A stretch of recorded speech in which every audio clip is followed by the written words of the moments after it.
And welcome back once again to Memoirs of the Father. I am your host, the Father, Alex Burnham. How is everyone doing today? I hope that you're doing fantastic as always. I know this is one of the most exciting times of the year for you guys that are, a lot of colleges just finished up your tryouts. A lot of high schools are finishing up your tryouts. You're getting ready to go into the summer. And one of the most exciting times of the year, you really get to do a lot of this expansion and really kind of develop and set the ground roots of what your team is going to be throughout the year. So I hope that you guys are enjoying that and taking the advantage of it and getting the rest that you need. But today we have a very special guest. I just finished all myself on my podcast, so now we're going to look forward to talking with Brady Miller.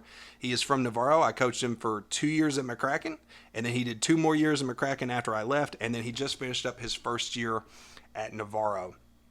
And we're going to really look into a lot of different stuff with this. I think this is going to be a really good episode to talk about a lot of different things, because me and Brady had gotten together before this and we had lunch and we spoke about how I felt like his skills sometimes weren't always, his style we couldn't always translate over into our score sheet the way that we always wanted to. And now he's gone from UCA to an NCA school, and he's gone to one of the most... I think the most well-known college in the world right now, especially after the last couple of years in Navarro.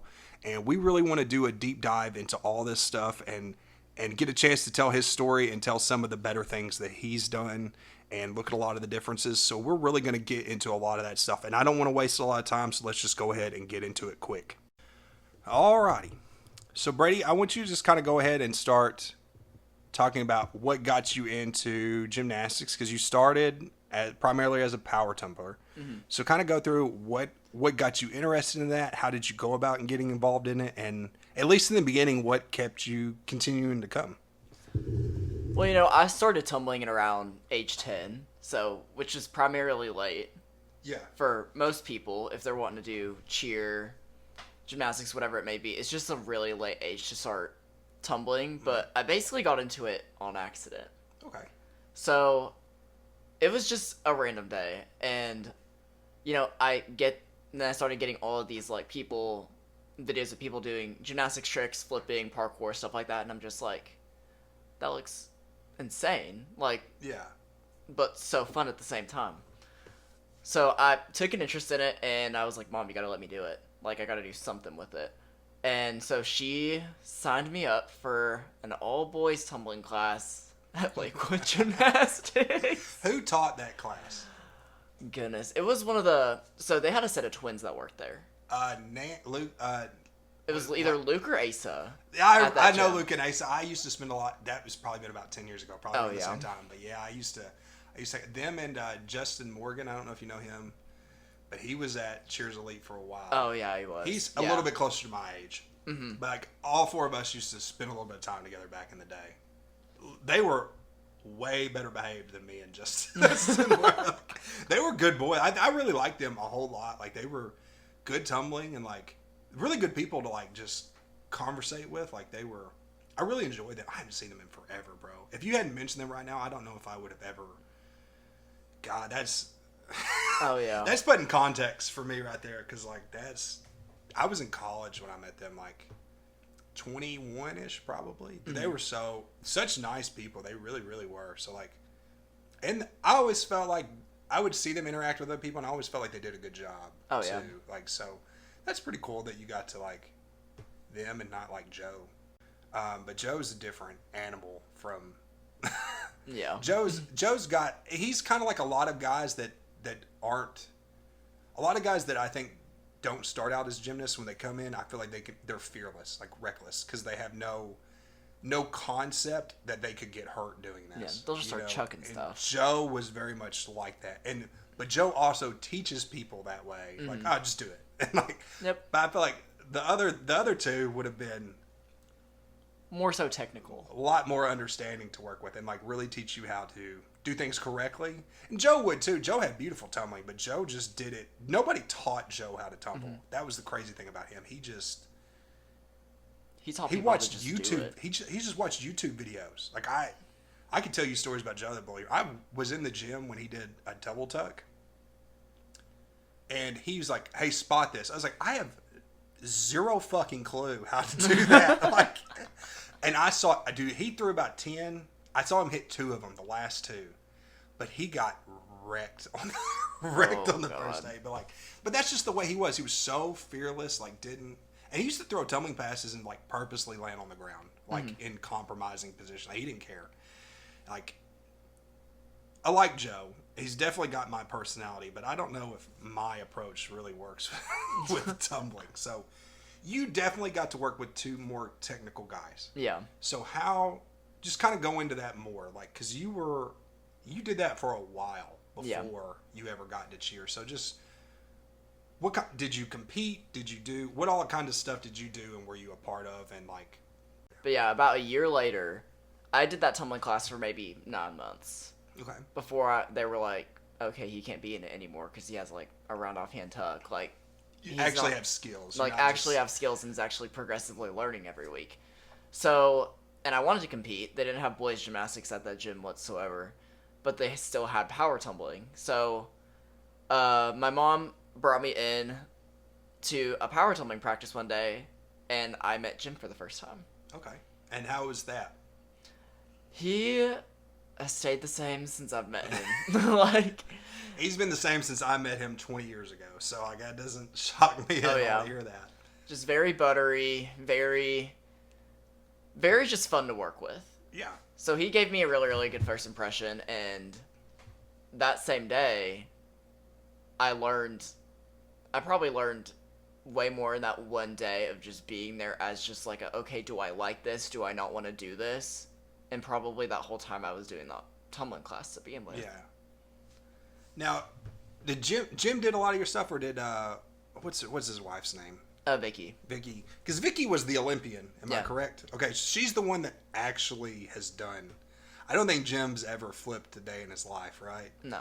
So like, how much? Not that I know of. How much of that would you say was like with him, and like how much did you get from her? Because I feel like that's very interesting to get a bulk of your training from someone who's not the Olympic, not the Olympic gymnast. So Vicky was the head gymnastics team coach. She was the one that was always hard on them, made the condition, do all that stuff. Power tumbling, we conditioned, but not at the level that they were. Yeah. It was like hearing about what they had to do. I was like, yeah, no, I'll stay on my side. I like my power tumbling, but it's so crazy because I mean, now thinking about like how I had Jim, who didn't have as much experience as Vicky.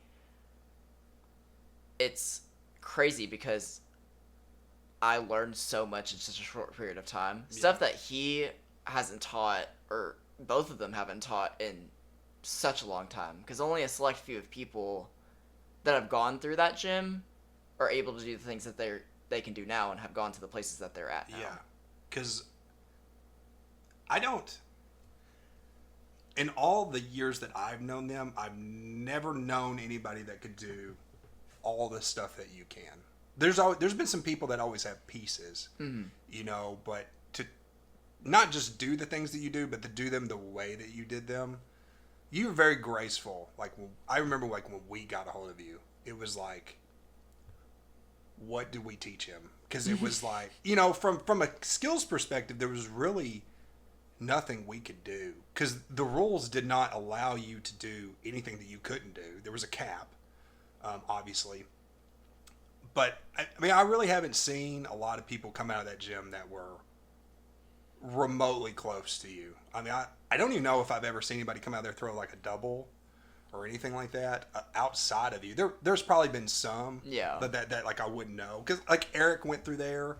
And Eric, before he went to Moorhead, like he had a standing full, and like Ryan and Brandon Heinrich came through there and they had fulls. And there's lots of girls that have fulls, but what we're talking about, what you're capable of doing, is on a much different level from that stuff.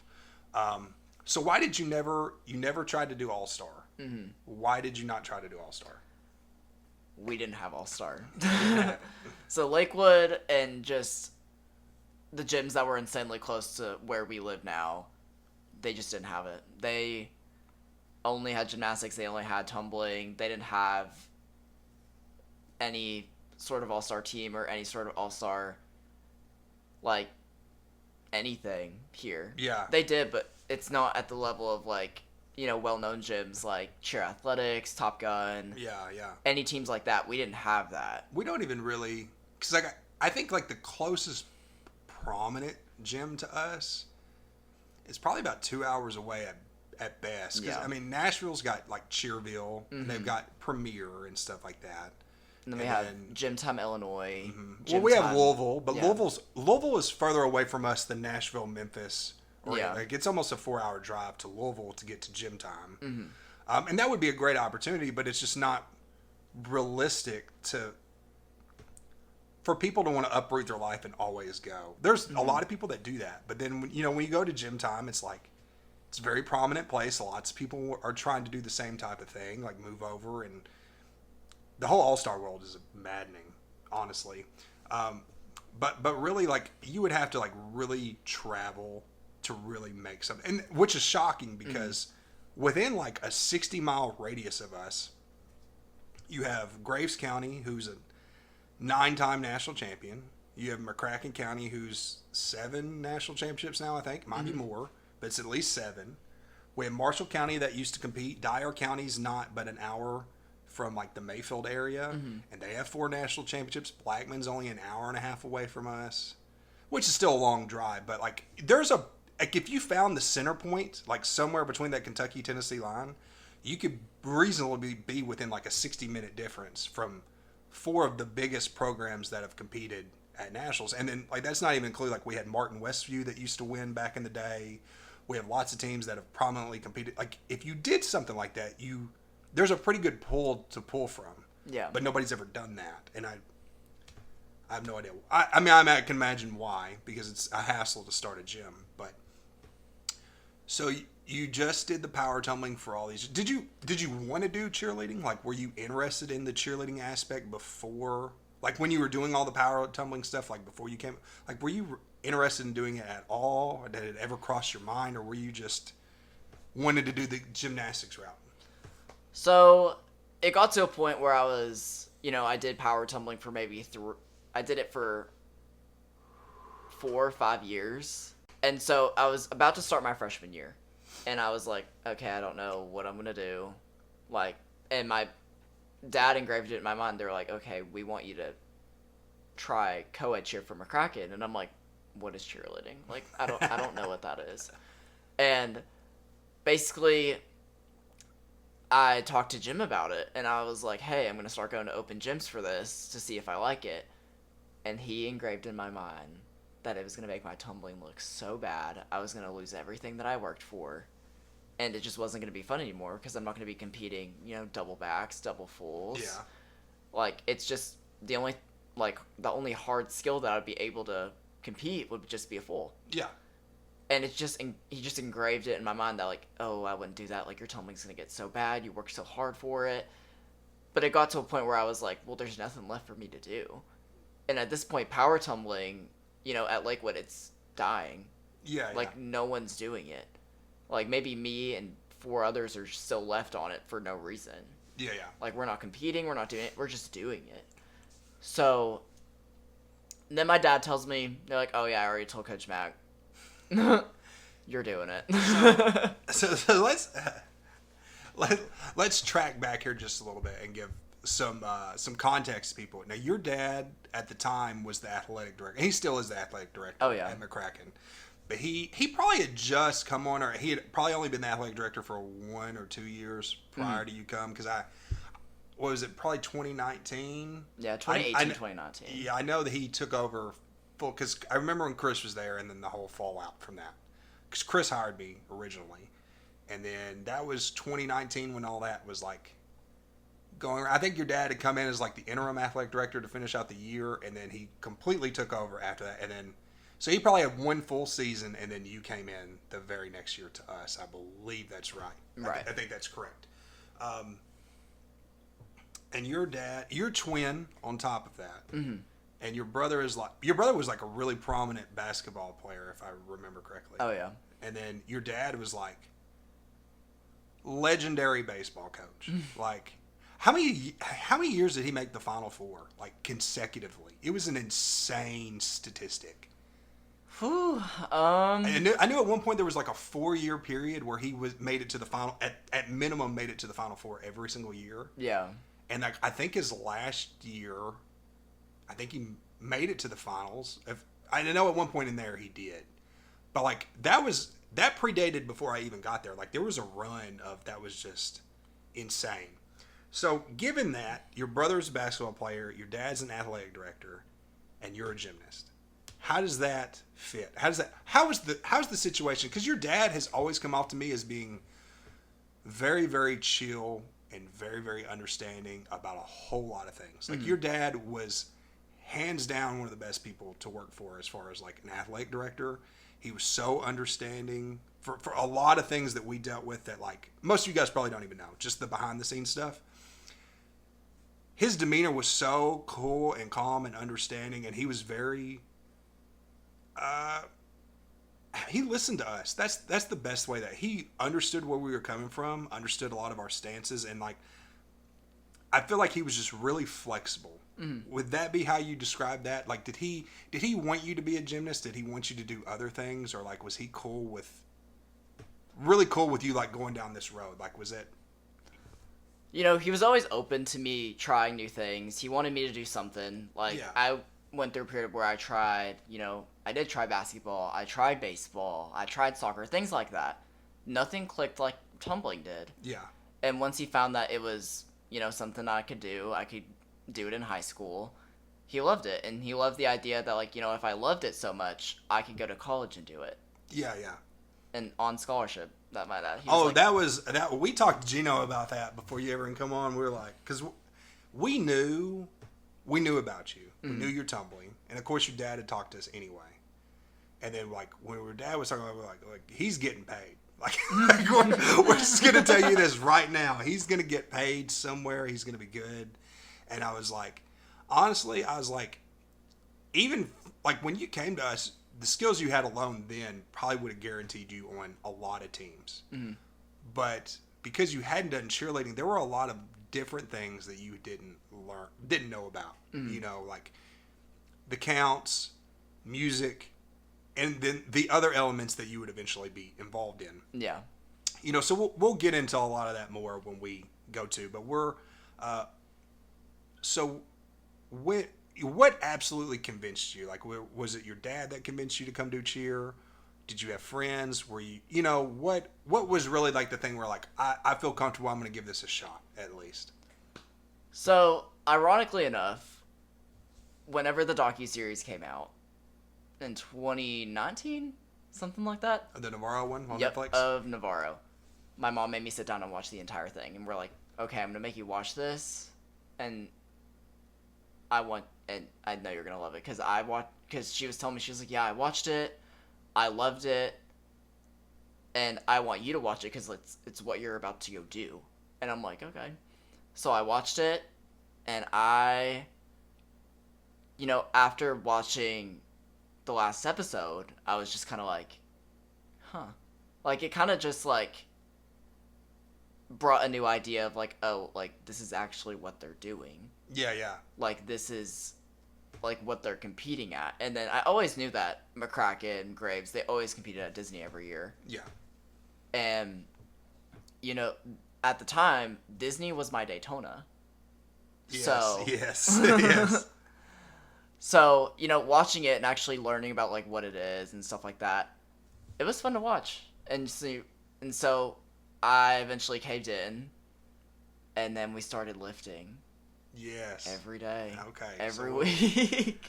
You joined us, your first year into cheerleading, unfortunately, was the COVID year, which probably is like the biggest outlier of all of your years. It's probably the one that's drastically different from all of them, and not just because you were new. And there was a lot, it was a completely different environment.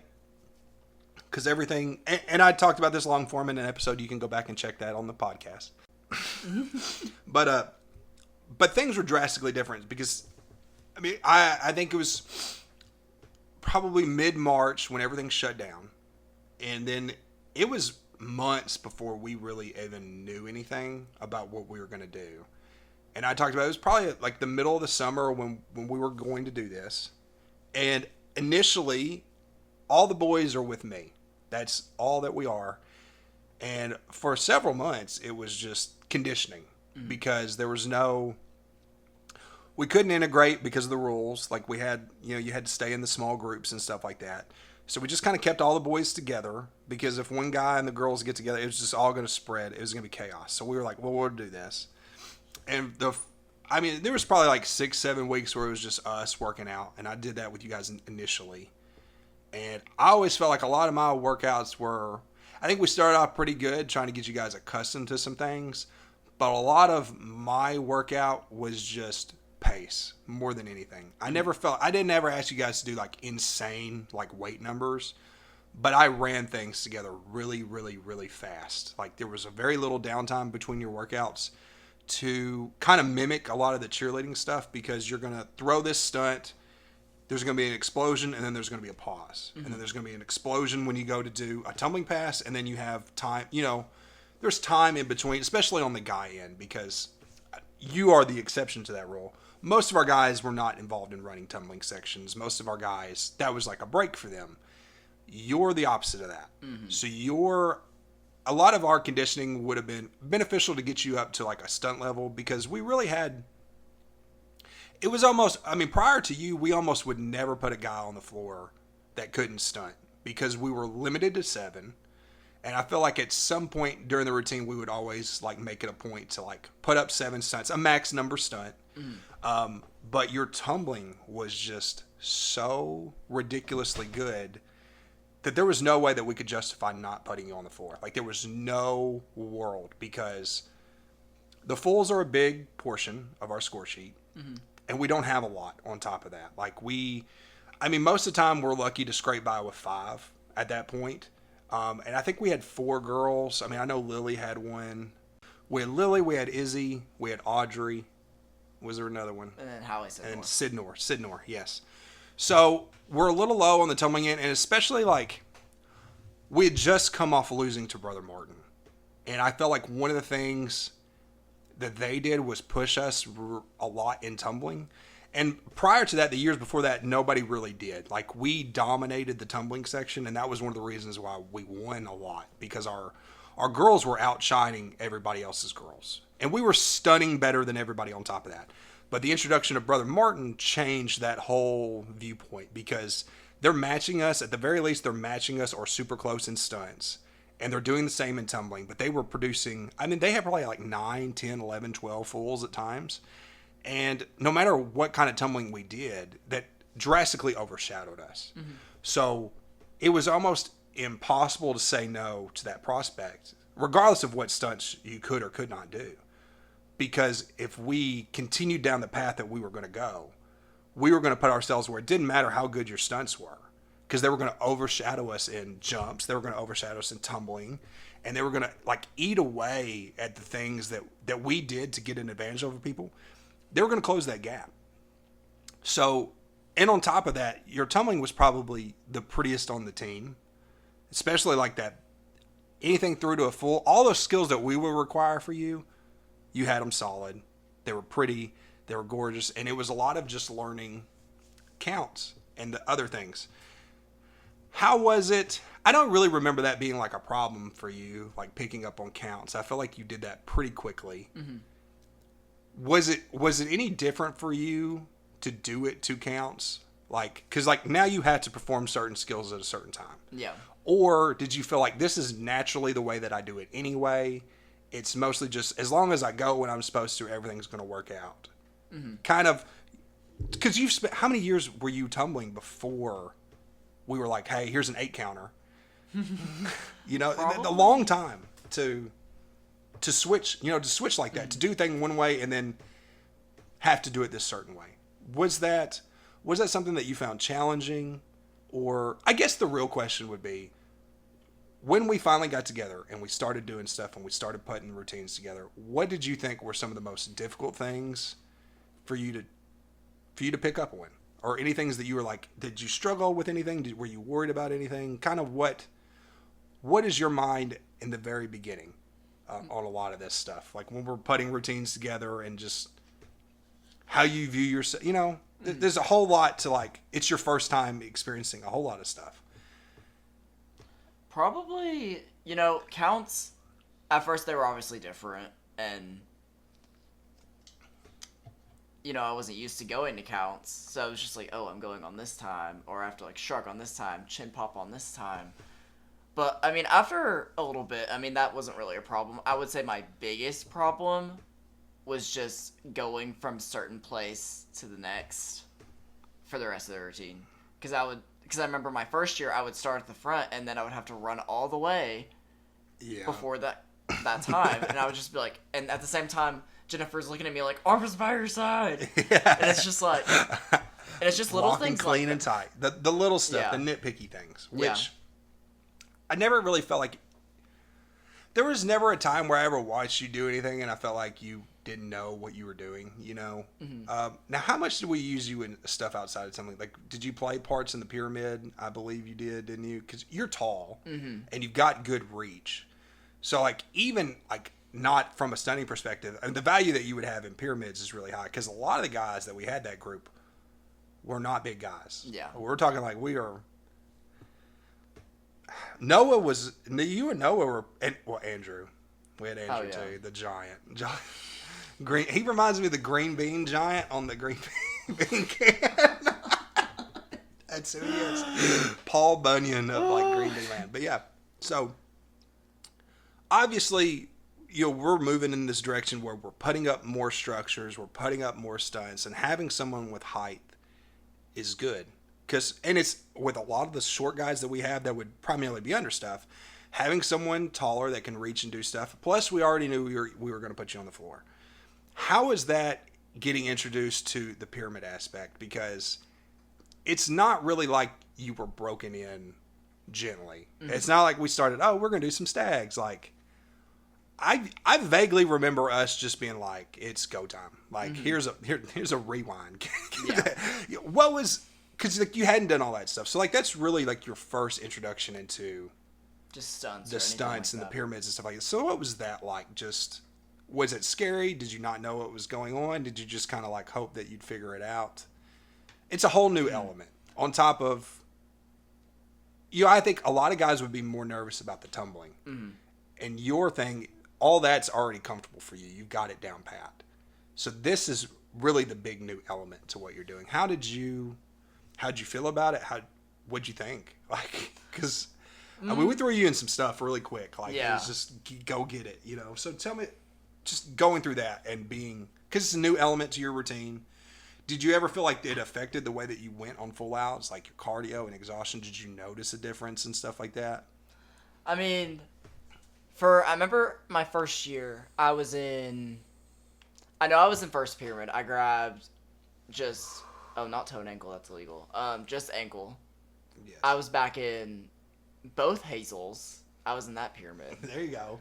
At first it was just like, do I just, and they were literally like, just grab the ankle. And I was like, okay, sure.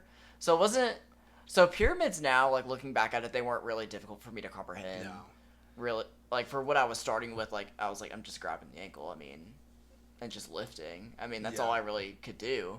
And then I remember second pyramid, I believe that year I was just like the back spot for that all girl group next to it. That's probably right. So my first year, like, I wasn't in much pyramids, but going forward and learning more about them, I got more comfortable doing them. And, they were never really scary for me. That's good. And they were just easier to... Because I thought much differently. Well, I feel like throwing would be a little bit more different. Yeah, I was like the side thrower. Yeah, but still, it's still like when you see someone flipping and you're like, I hope to God those feet land in his hands. Because like you're watching and you're trying to grab the ankles, like you don't always see what he's doing. Especially like you're already taller than him and you're looking at something above him. Mm-hmm.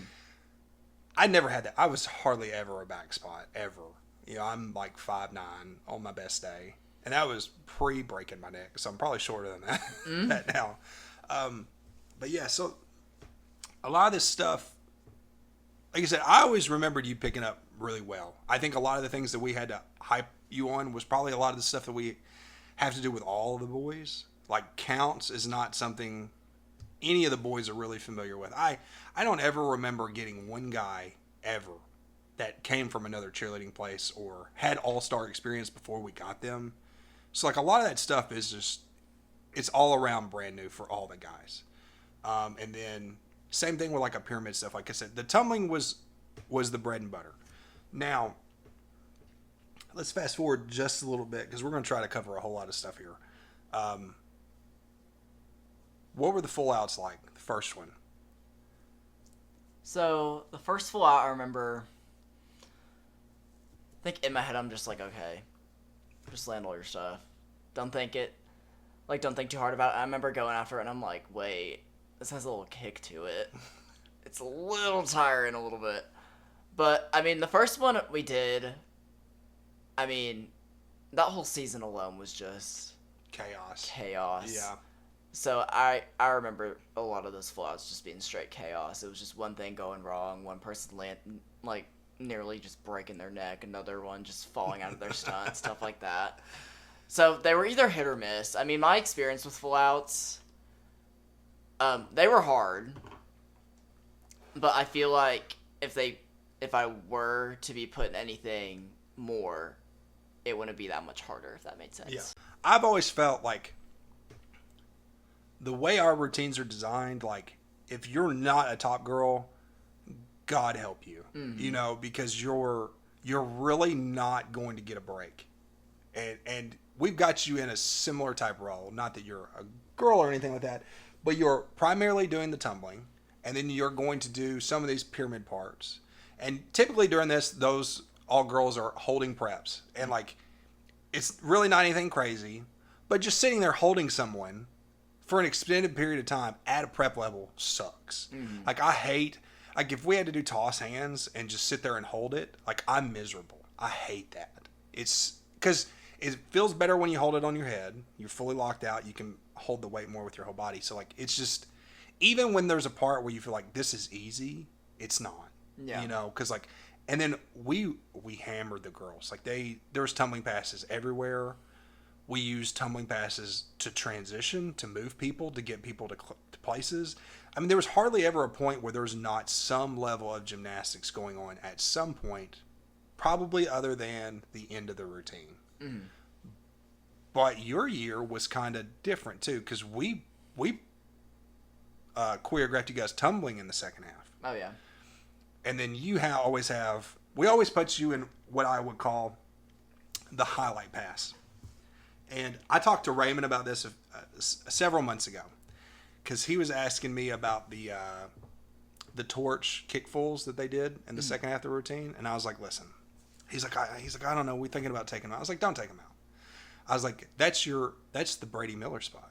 This is what I told him, and he goes, what are you talking about? I was like, you don't have Brady anymore.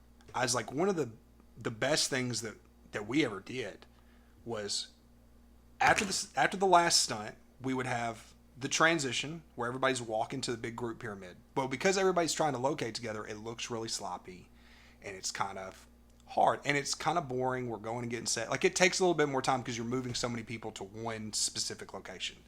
And I was like, when we did that, you would always have Brady tumble across the front. And he would do such... Nobody there could do the tumbling that you could. Because if they did, they would have put it in the routine. But like, and I mean, I don't know 100% for the all-girl divisions, but there was nobody in the co-ed divisions tumbling the way that you were. And every time people saw it, they went ballistic. Well, they're not watching everybody in the back moving and trolley-gotting. Like, you could have pulled out a gun and shot somebody. Nobody would have known because they're watching you tumble across. And when they see your pass, and it's a pass that nobody's seen all day long, it's at the end of the routine, everybody's going bananas every time. And it highlights, dude, the energy would explode in the room. And so while all these guys are taking a breather and getting set, you're really like, and I always thought like the explosion from seeing you hit the tumbling pass and seeing something that they hadn't seen, something so unique, brought the energy level to that big crescendo right at the end of the routine. And really, it made our routines look better. Even though it's outside of what you were doing, the other 24 people are having a dull moment. You know, they're just walking. And it's kind of a dead time. But like, I told him, I was like, that kick full that you have it creates that same level of excitement that Brady did when he came across the floor. I was like, that's your Brady Miller spot. Because they're watching the full, they're excited about something that they're not seeing other teams do. And even though, like, you've already done all your other stunts, like you did 6 back handspring ups, they know you can do 4 walk-in libs. Mm-hmm. That are, like, they know you can do that. But you give them something visual, just like Brady's tumbling was visual. You give them something unique, just like his tumbling was, and the energy explodes, and all of a sudden you have all this momentum that just came on. It feels like it almost comes out of nowhere to really carry you through the back half of the routine. And like when your routine ends on a high note, especially from an energy standpoint, especially from the crowd, like really going over the top, that sends the final message for your routine. And I felt like all 4 years that you were there, that was the case. And that's why I talked about, like in the TikTok video I did, your tumbling pass would change the whole perception of how we did routines. Because you remember finals that year when we bombed.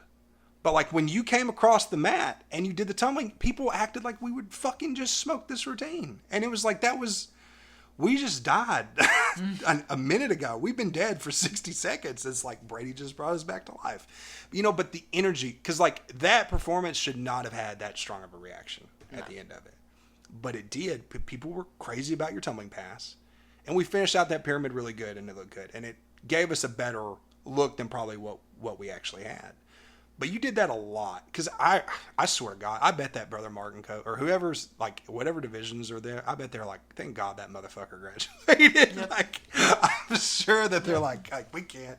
Because, like, I feel like when people were like, hey, this is McCracken, they're like, oh, they got that tumbler boy. Like, you would always hear that. Like, when I was out in All-Star World that last year, and I was like, people were like, where'd you come from? I was like, well, I was at McCracken. They're like, you know that one guy? And I was like, which guy? Like, that, yeah, and I was like, yeah, dude. People knew you, like people that didn't even like weren't affiliated with UCA, like knew about that, and like it was so unique. And like obviously now where you are, you have lots of people around you that can do similar stuff like that, and you probably do a lot of that stuff in your routine.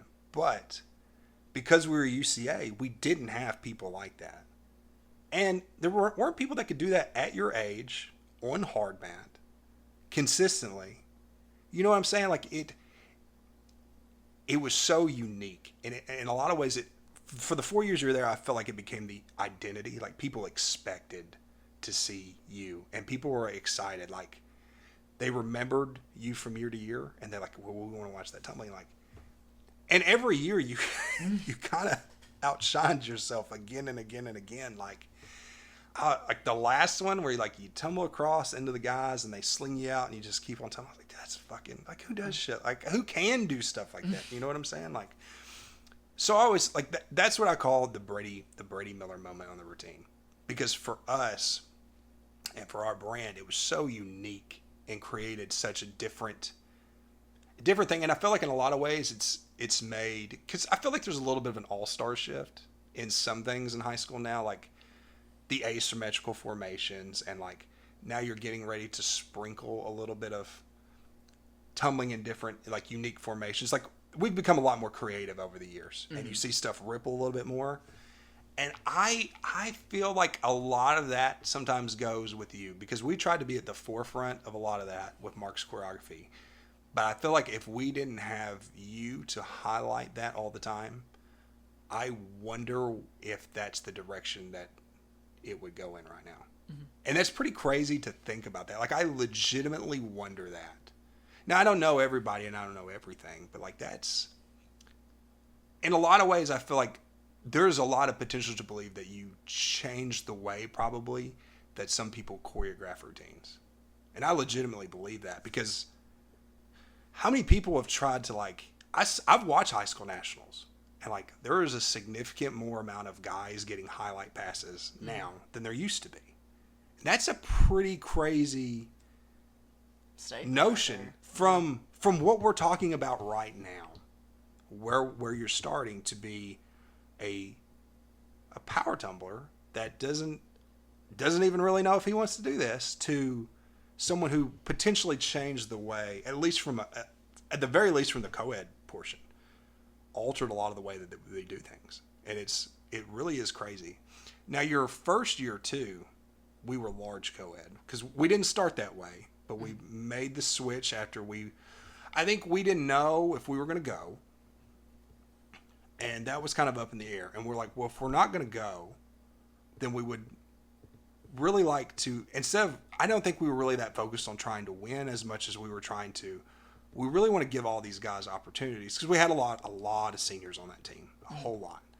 So we really want to open it up because like we put Noah out there and like I think we went like 8 or 9 guys. Oh, yeah. And before we would be medium and we would typically stick to that. But we went ahead and made the decision to go large to give all the guys opportunities because we were going to lose so many. We wanted to give them a chance to compete and stuff like that. So really at that point too, it was really easy to not push you to do stunts because we didn't have to, because we can put more guys on there. Like we don't have to, I think we did like 7 or 8 stunts at one point a couple times. Like we had good numbers. We had lots of top girls.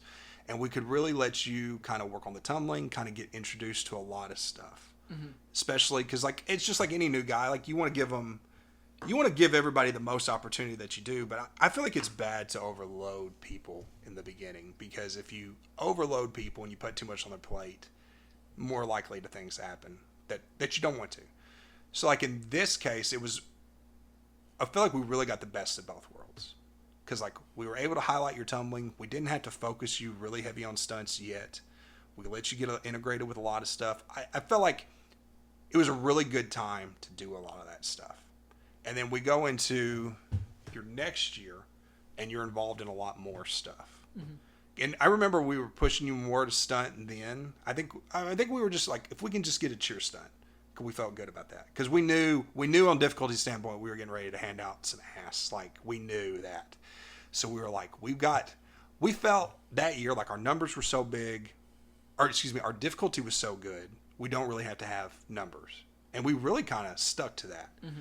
But we incorporated you in a lot more stuff. I remember you were physically involved more in the pyramids, mm-hmm. especially that first one. Like I don't know if that hits if you're not there, but that perspective.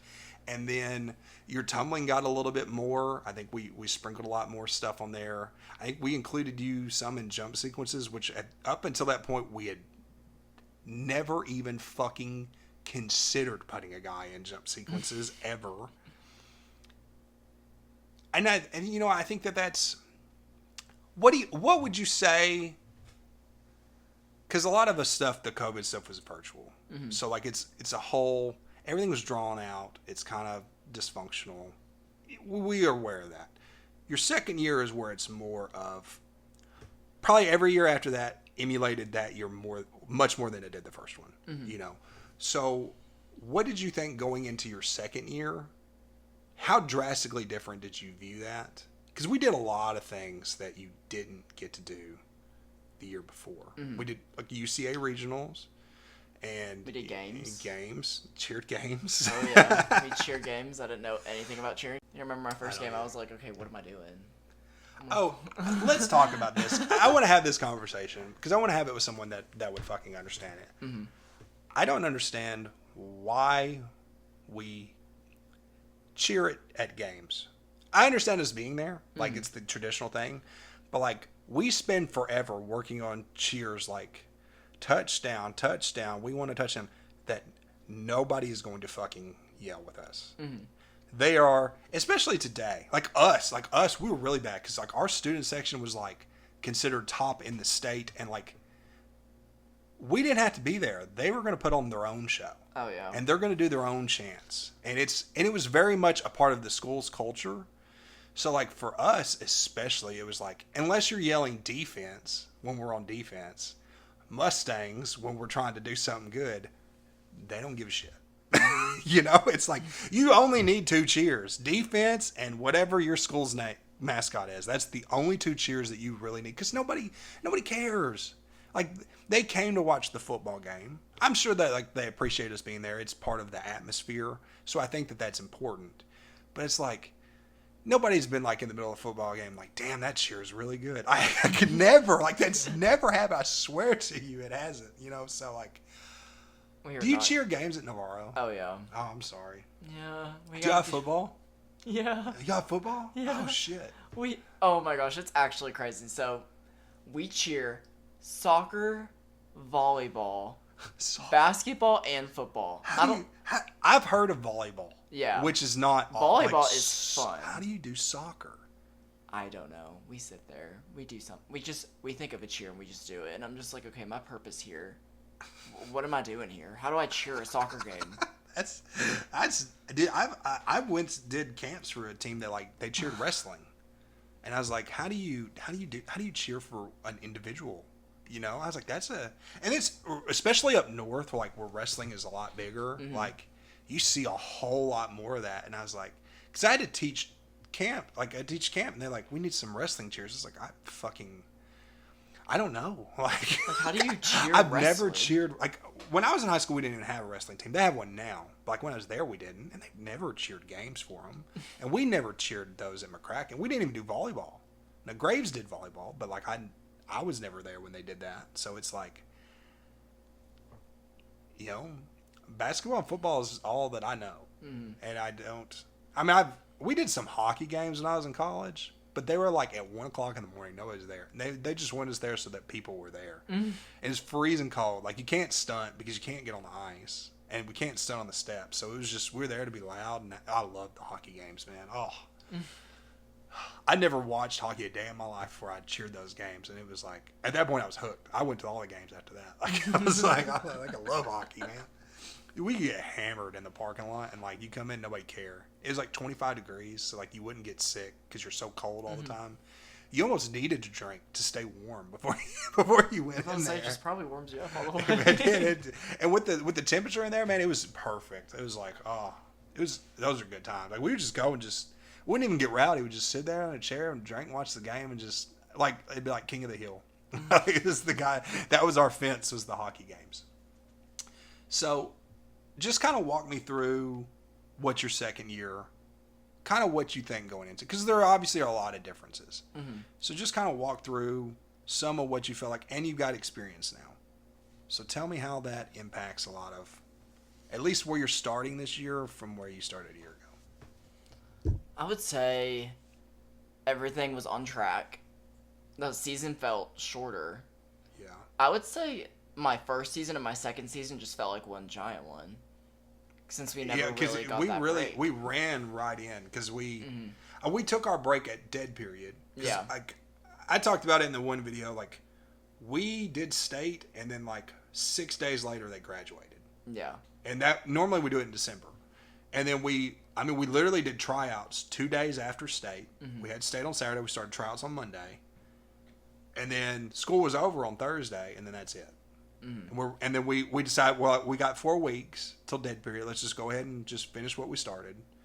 And then I think we gave y'all an extra week for dead period. Yeah. So yeah, you're definitely right. It really did.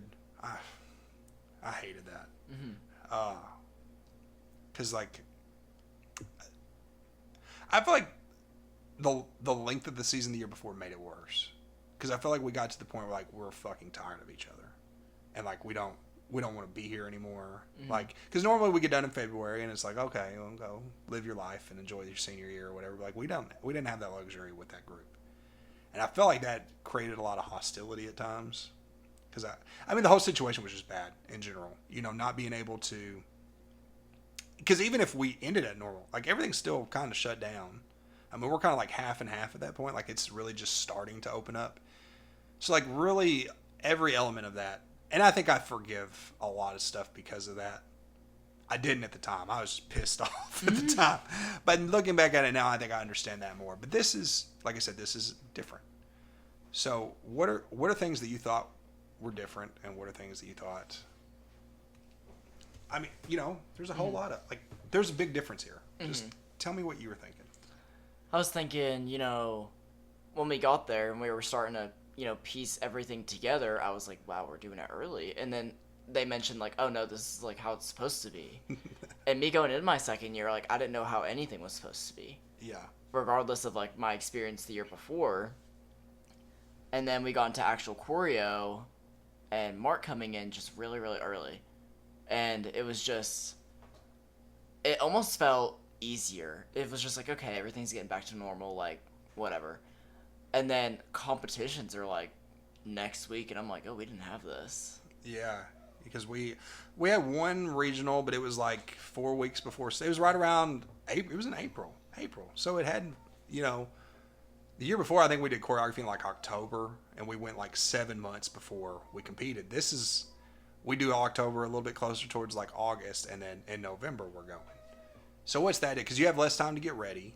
But yeah, so the year just normalized itself. I mean, we had a lot of different things that we didn't do last year. Like, everything was just sooner. We had all these competitions that we were getting ready for. We had showcase, things like that. And it just felt smoother. And we were doing more stuff as far as just mentally and physically preparing for the season that we didn't do last time, because we didn't know if we were going to have a season. Yeah. And it was just, we had everything that we could have done locked in, ready to go to get us ready for Disney.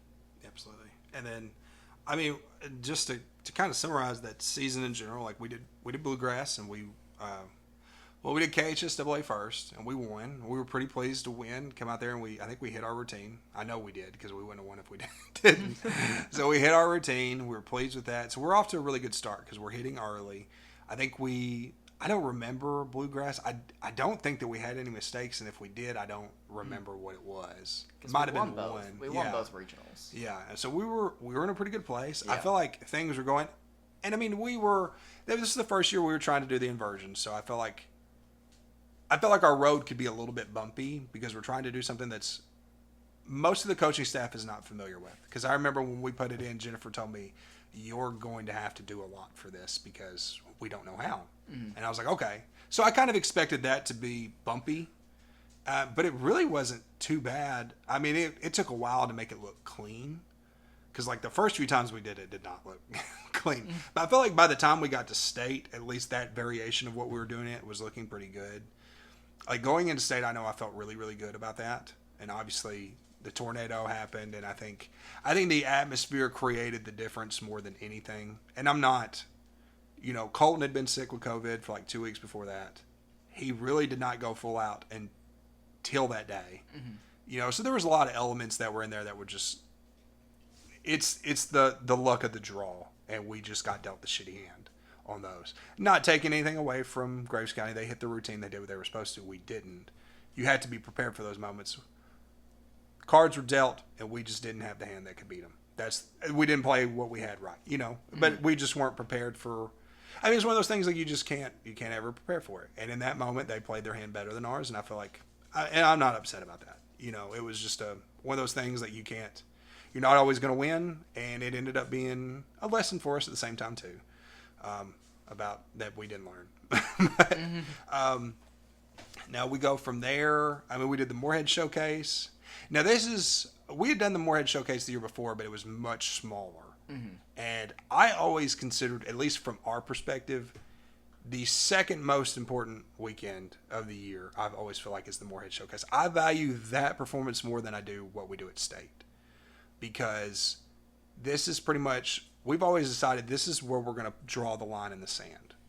Whatever's not working here, it's gone. We're going to take it out. And from this point on, we're nationals mode. Practices change, things get different, and now you actually go through a nationals, like when we're really grinding down for nationals. And we didn't have that year before because we did virtual. Now the virtual was its own nightmare, obviously, but this is different because every single day we know there's not a deadline. We know when the deadline is. So walk me through just kind of what that was like, because like we're really busy all through January. Like we come back from Christmas break, we practice like hell that whole week. Mm-hmm. Then we go to Moorhead, like right after that. So just what was that like? Because like that to me is the worst part of the season, physically because you're beat up, and then mentally too, because I always feel like December is like everything's kind of dead. Because like you just like, oh well, there's nothing to do but go to nationals. And like at this point, you're almost chomping at the bit, especially with us having that standard. Like we want to hit it Moorhead, and then for the next month, we're really just trying to stay polished and consistent. But it can play a mind game, and you talk about that. Like that to me is like one of the hardest months of the whole year. Like last little stretch leading to nationals? Well, how we feel is at this point we're all dead. I was dead. At this point I was like, okay, my ankle's hurt, my wrist's hurt. Everything's just, ugh. But, after that Moorhead hump, it was really just, like, repetitive. It was very just, okay, it was just another day until nationals. We're just going to have to push through. We're going to have to, just get into the state of mind, like, okay, we're going to get into the rhythm of just, okay, we have to hit this every time. We're wanting to hit as many times as we can. Just doing it until we can't physically get it wrong. Yeah. And then, so we're just prepared for nationals.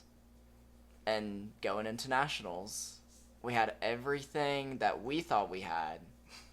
We had prepared. It. We had it. We had a great day one. Yeah. And then let's talk about nationals just in general for a second, because this is your first time going. Yeah. Have you ever been to Disney World prior to this? Yeah. Okay, so that's not the crazy part. What's it like seeing the football field for the first time? And I'm not talking about like seeing pictures. Like when you come out there and you're like field goal to field goal, shoulder to shoulder. What is that like the first time you see it? That football field, I've never seen that many cheerleaders in my life, and we weren't even in the arena yet. I was like, oh, this is nationals, all right. It was, God, I just remember it being like one of my favorite parts. Yes. Of just being at Disney is just practicing with everybody on the football field. You get to meet so many people from different teams. You have college people recruiting out there. Yeah. It's so fun being out there and being in that environment because everybody's there. That's the one weekend where everybody is there. That atmosphere, because everybody, it's weird because like even though a lot of us are competing against each other, or like we have no business in what somebody else is doing. You know what I'm saying? Yeah. But there's almost a sense of like a unity across all that. Like we all made it here. This is our opportunity, and it's a kind of I feel like it's a connective moment that really puts us all together, because at that point it's like it's very overwhelming initially. There's lots of loudness and lots of noise, but as you really look back at it, I think looking at the depth in it is that's the moment that really connects all of us as cheerleaders to, because we all go through trials and struggles and turmoil, and like we're all here.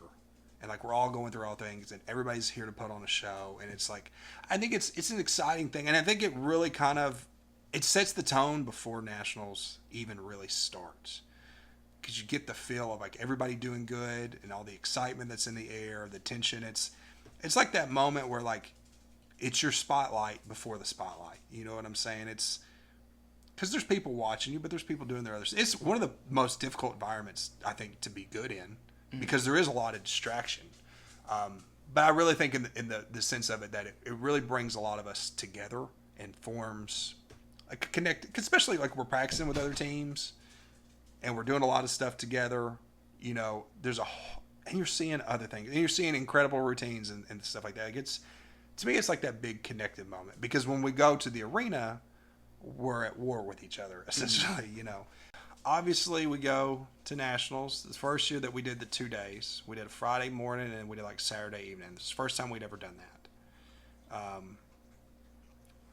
Walk me through prelims. Coming into the arena, the warm-up, first, like I said, it's the first time for you to really see all this stuff.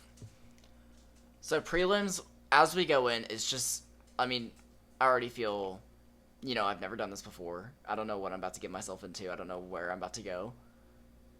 It was just brand new, but it was so exciting, especially for the sophomores and freshmen that year that had just never gone. And we're just like, we don't know what it's like we want to know what it is. And we go in, and I remember checking into warm-ups, and it was the stairs. Walking down those stairs after we warmed up, I was like, okay, we're about to go down. And we're walking down this hallway, and the first side of the black curtain, when I can just hear the music echoing from the arena and just like the line of people and teams just waiting to go out there. I think there was probably like 7 teams before us, something like that. I remember it felt like an eternity behind that curtain, just waiting until we got to the front. And it was probably like a 20-25 minute wait. Yeah, it's a long time. It's ridiculous how long it is. I mean, they almost ice you to a degree. Like it's your warm up's long. You're long past warmed up at this point. You know. Oh yeah. Nerves. Do you feel them? What is it? Because there's a drastic difference between that and then when the music starts. Yeah. I always feel like. How are you feeling? Are you nervous? Are you nervous for yourself? Are you nervous for your team? I wasn't necessarily nervous for like my physical ability or anything like that. It was more so I was nervous for how certain people were going to handle it. Yes. Because I've never been to Disney, but I've done a routine prior. Yeah. And so have all the other sophomores that year. So we knew what we were doing. It's just the freshmen, how they were going to handle it. How they were going to experience, like, okay, this is like the biggest crowd they're ever going to perform in front of the whole season.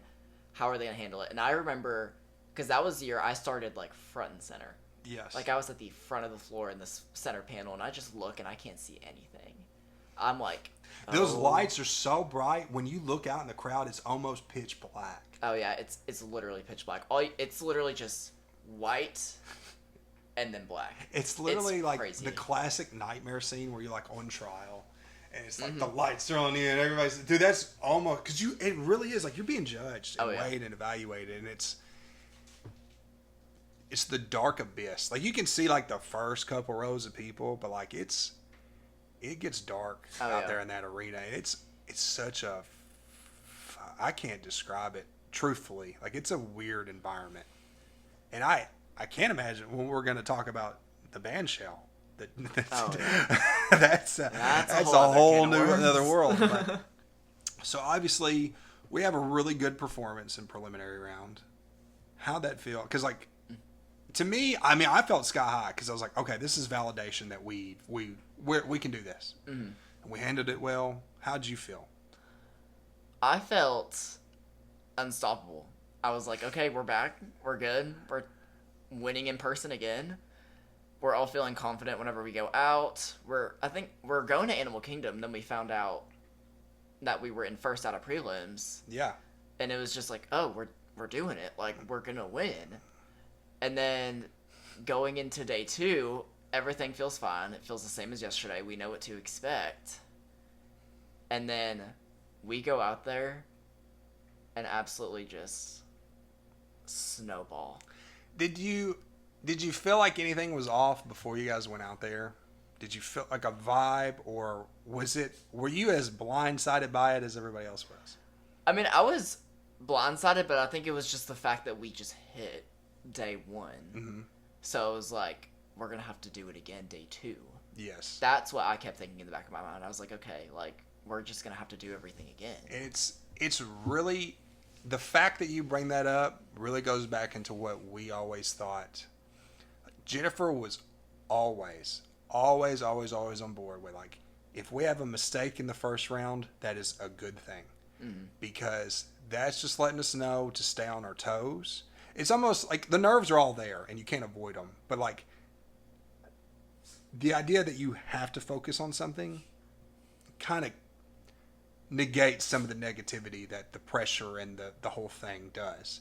Now, in this case, we don't have that. Like, we've hit. And we hit pretty well. Mm-hmm. And then we don't. How long into the routine did you take you to realize shit was going bad? I realized, because the second stunt, I was with Noah and Audrey. Oh, yeah. So you found out right there. I was, and whenever they fell, I was like, oh. And I could see that we fell, and then it was at a diagonal. And then I could see Ansley fell. And I was like, oh, no. At one point, I remember Noah and Davin made direct eye contact with each other. Mm-hmm. And both of them were just like, had their hands up. But both of them were supposed to be facing the other direction, holding us Oh, yep. But No, and he looked at me at one point, and we were just like, I think Colton still has it, but there was an action shot of him holding his stunt, and you can see both of them staring at each other while he's oh my goodness. It's the fucking... Me and Colton send memes to each other about that day all the time. Like, Oh my goodness. Colt, by far, I talked to Colton. Colton is the person that I have spent, since I left, spent the most time with. I talk to Colton every single day. And like, I don't think there's a day that goes by that we don't bring that day up. Like, the never-ending nightmare. So, what's the aftermath of that? To go from the very top, and I mean, we came out in like second to last out of finals. That is the exact opposite of what people want to feel. Yeah. It felt like I just got sucker punched. Yeah. Like, I remember, like, when we dropped the first thing, I was like, well, shit. I was like, well, maybe. Like, we're going to need a lot of luck at this. Because we're still at the top. So, ideally, if other people make mistakes, and it has happened before, that we'll be okay. And Brother Martin did make a mistake, and they were the next closest ones to us. So, I was like, well, that's not terrible. But I didn't know that for quite a while, you know, because, like, when we got to the second stunt, I for sure knew we were dead. That's a kill shot right there. But I remember, I don't really remember being that upset in the moment at all. Like, I kind of, like, smiled and laughed about it, like, oh, fuck. Like, you know, like what else can you do in that moment? Like, I'm not going to cry. Mm-hmm. I am not going to cry over that because I wasn't out there to do it, you know. I understand I sent them out there, and I think I have spent a lot of time, like, me personally looking back at that, like, reflecting on, like, what did I miss? What was... Because I always felt like it was... Of all the coaches, I was much more likely to be in tune with whatever the energy feeling was. I feel like I had a closer connection with a lot of the individuals on the team because of my immaturity and my outlandishness. People gravitated towards me a little bit more. So I feel like I oftentimes had a feel of the team before everything started. This time I did not feel that way. So a lot of times when I look back at, like, what happened, I don't necessarily think of, like, the technical things. Because in my mind, it's probably not a technique issue. Something ingrained in the head at some point to detour this. Or at least one portion of that. Because, like with Jenga, when you pull the right block, everything else falls down. And is it realistic that many kids were not prepared, or did the wrong block just get pulled and then everything else happened because of one mistake? I've gone back and forth in that. I have analyzed that day up and down. Every variable, I've done it. What does the impact of that moment have on you today or going forward? Like, do you even... Because obviously you came back the next year and you guys won, but you didn't hit. Mm-hmm. And then your senior year, you guys smoked, hands down, the greatest performance in the history of the school. Smoked it. And you didn't win. That's 3 drastically different nationals experiences. Mm-hmm. 4 if you want to count your original one. Because you have the virtual, where we smack, but it's a whole nother atmosphere. You bomb, get close to last place. You drop and win. And then you have, like I said, the greatest performance in our history, the history of the program, to this day, across all time, period, the best one, and do not win. That would drive me fucking crazy. It's such a different... You talk about it, because like I said, I think it's such a perception of, like, I think it opens up the veil. Like, anything can happen in cheerleading. Mm-hmm. What's good this time may not be good tomorrow. What's bad today may not have been bad yesterday, and it may not be bad tomorrow. But, like, you really talk about that. Like, it almost takes away the comfortability in a lot of ways. So talk about how all that kind of factors into where you're at now. Mm-hmm. So out of the 3 years that we did go, that I was on the team, it taught me to never settle. To never let my guard down in any way, shape, or form, no matter what I felt like the routine was going to be like. Or what I envisioned in my head, like, oh, it feels like this. Like, I never let my guard down. And just the emotions that I felt for all 3 years, they were all different. I remember my senior year being pissed off. I was like, oh, this is rigged. Why did we not win? They dropped, we didn't. I did like 7 fulls in that routine. Why did we not win? Yeah.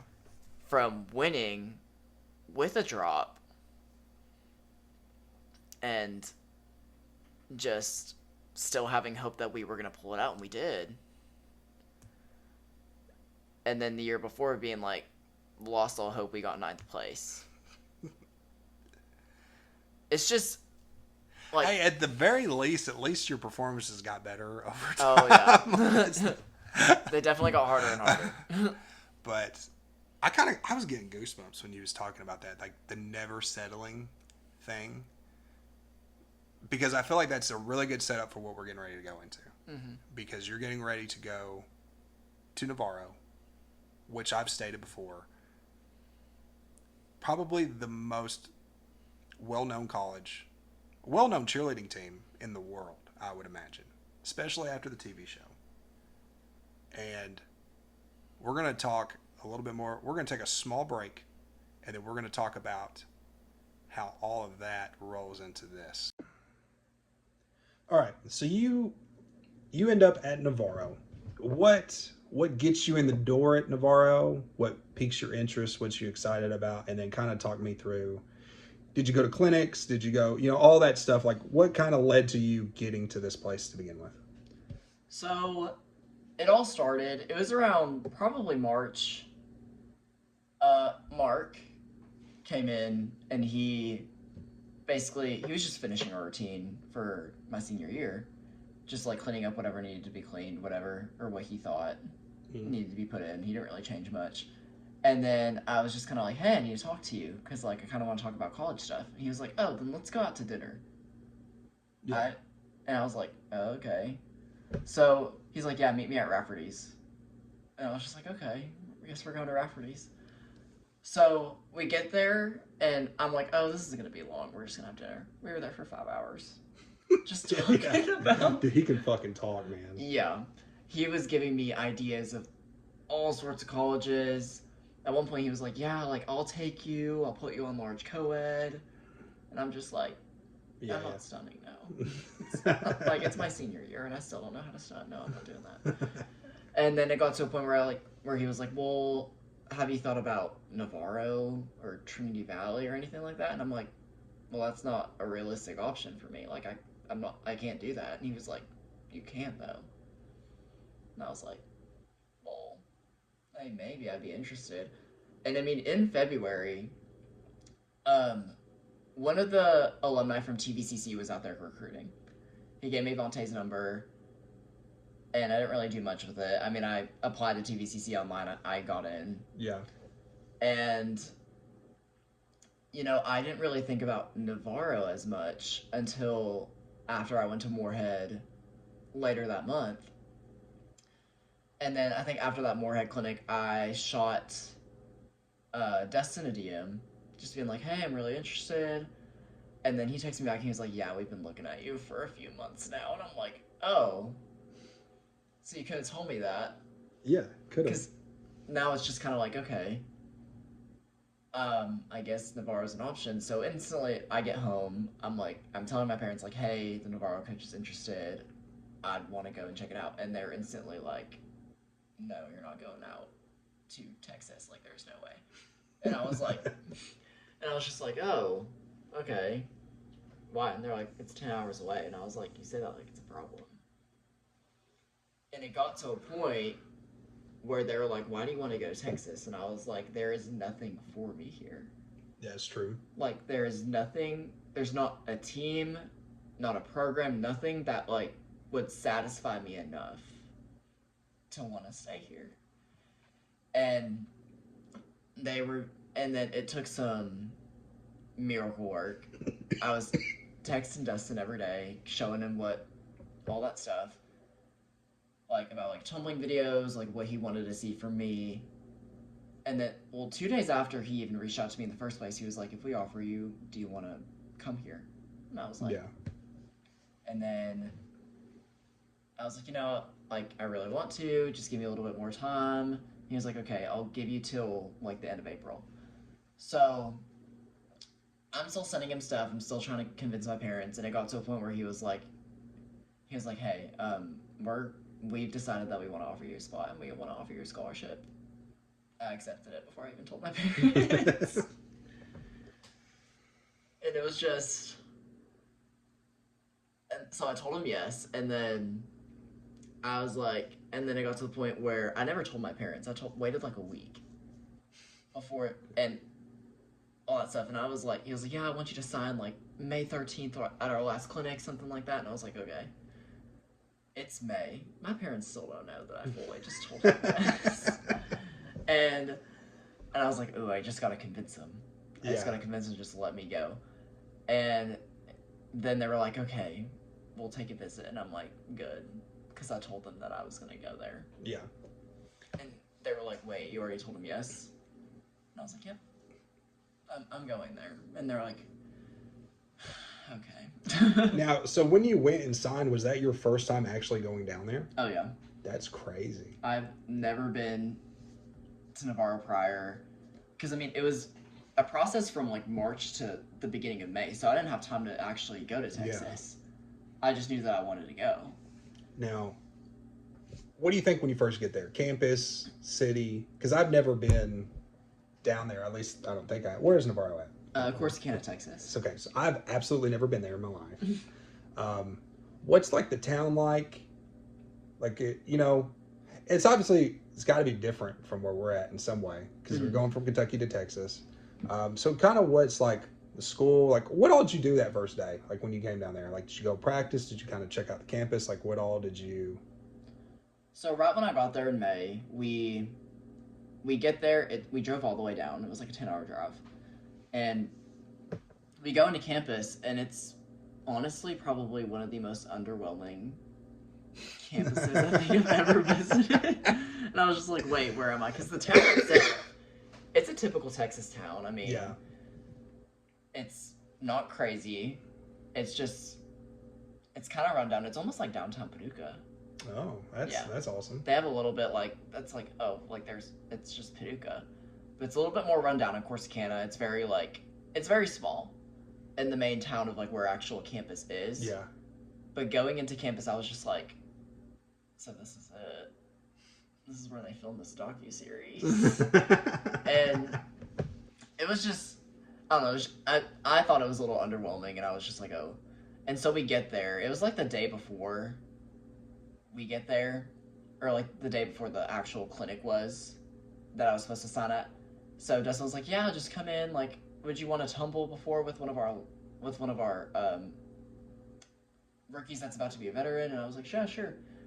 And that rookie, I didn't know yet, but he was going to be my big. And who was that? His name is Reed Snow. There you go.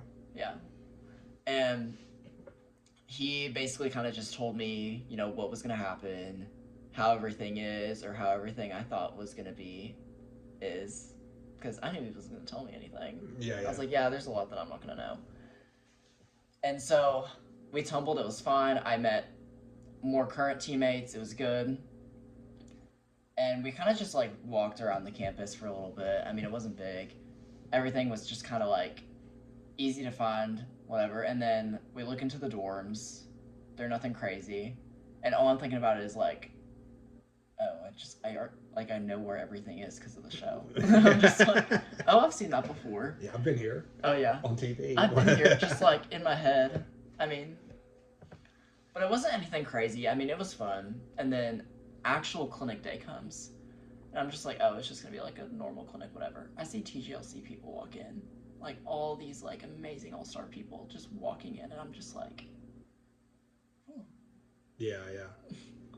So how long do you guys do a lot during the summer Like, do y'all have NCA camp, or you're just kind of, you're free to kind of, you know, like challenges, workouts, stuff like that? I know lots of schools. Like, do y'all, because I know you guys compete so much later from the UCA teams. So is there anything like you're required to do over the summer, or practice, or anything? You know, what is that generally like? It's like, so basically we have challenges. We have one every week. They're nothing crazy, just like little things that they just want to see from us, especially more so towards the rookies, just to see how they handle it, and like how, like, are you going to send in the video, or you're not going to send it and we have to hunt you down and you're going to get punished for it later. Just mainly things like that. But actual NCA camp is usually in the middle of July for a week. So basically, the actual camp, it's like 2 or 3 days. Well, let's talk about NCA camp, because I've never been to an NCA camp. And really, like, in high school, we didn't travel and do the big camps. Jennifer did that 1 year, and they did not like it. So we always did the home camps, or maybe we would split one with, like, a couple of local teams. It's not like you're going on a trip and you're staying and you're going to be around a whole bunch of other teams. And this is where, because, like, where was your camp at? Oh, it was at SMU. SMU? So that's not too very far from where you were. No, it was like an hour. Did y'all stay there, or did y'all like drive back and forth every day? We ended up staying. They ended up offering us like the dorms, because since no one ever moved in yet. Yeah. They just let us stay. That's pretty sweet. Yeah. So, what is that? Now that's a whole new experience. Because like I remember going to like UCA camp for the first time, and it was like a whole new world had opened up in my eyes. Because like I didn't ever do the camps. I would go to clinics, but like nothing like this. What's that like? And then how much is this different from what you have been doing? Because I feel like this is probably where you're really going to get, your eyes are going to start to open to UCA, NCA, what's the difference and how that's going to go. So let's go into that a little bit. Just tell me kind of what you thought of the camp, anything that Phil highlighted, and just what was really starting to settle on you at that point. So whenever we got to camp, we have 5 days of Navarro practice before, and then we drive all the way to SMU and just stay there the rest of the time. So whenever we got there on campus for Navarro practice, it was like we're all just meeting each other. We're meeting everyone that we didn't meet at the clinic, stuff like that. But whenever we go into actual practice, Dustin flipped a switch. I was like, wait, who are you? Wait, you're coaching me now. Because I remember the first day, it wasn't hard for me, because, I mean, I'm a tumbler. Yeah. They did IMEs for 2 hours straight. Ooh. For a stunner. And they were all sweating. They were all just What is dying. their definition of IME? Is this like, because I would always, like, the boys would always be like, oh, we want to work on all these stunts and this, that. And I was like, listen, this is what's going to happen for you. You're going to go to camp, and you're going to work on toss extensions and toss libs and toss stretches and toss QPs and low to highs and full ups until you cannot fucking drop them with any girl that they give you to you. That's really, like, very early on, that's what your introduction is. Because they're trying to make sure that you're accustomed with all these people who can work with you, and do you really have your skills, or do you have your skills with one person? Is that what you're talking about, IME, or is it a little bit more difficulty-wise? Like, kind of how does that start? Like, is it just getting your feet wet, or are you guys like regularly like working on like inverted, potential routine skills? Because like typically like a toss lib is not something like Navarro is going to do. Yeah. But it's probably something that you would work on anyway, just for chemistry and stuff like. So that's kind of what I'm asking. Like, when you say IME, what kind of skill range are we talking about? So for IMEs, it's basically you go up all the way till maybe, I think at the very most, the last skill that they would probably have you do is a hand-in-hand. It ranges from like toss extension to hand-in-hand. Okay. And it was just like a ripple. So they would have one person start, when they popped off, the next person start, and they went all the way around. And just watching it go over and over and over again, if one person messed up, they had to restart. Yeah. From that skill. It's very much, because me and Jack used to do that stuff like that for conditioning, and we would be like, we're going to do toss extension, and then you're going to do all the variations that you can with that. Toss extension down lib, down stretch, down QP. That's one set, and then you do it with the libs, the stretches. And I always felt like that was really, really good for us to like get comfortable with girls. that's one of the reasons why they do it 100% is because you may be able to stunt and be well, but like we don't have a whole lot of time to put chemistry together. This is a crash course on that. And like if you can't hit all your basics with someone, it's going to be really difficult for you to do the more elite skills. So and I like that, like the hand in hand's being included in that now, because a few years ago that wouldn't be considered under IME. And I think that's a testament to how things have changed. And if you're a young person out there and you're going to be a stunner and you want to know the stuff that you really need to work on, the elites are great, but you're never going to get off the ground if you don't have solid IMEs. And these are things that like everybody's like, I want to go and do the back handspring double up. Well, you better be able to do all these things or you're never going to get the opportunity to do that. And I think that's super important because that builds your foundation for everything. Especially like, I always considered like the full up as like the first really technical stunt in like the range. Cause like everything else is just straight up and down. That's the things where start spinning, where the body movement starts changing, kind of like the inversions do. And I'm like, if you can't do these things, then like you're going to struggle with other things. So that's good knowing that like, obviously lots of colleges do that. They're not the only ones. But obviously Navarro, like I've said, is at such a high caliber, but like they're still following that rule. Hammering the basics, getting comfortable with each other, ironing out all those things from the very beginning. That's how you're setting the tone for your team.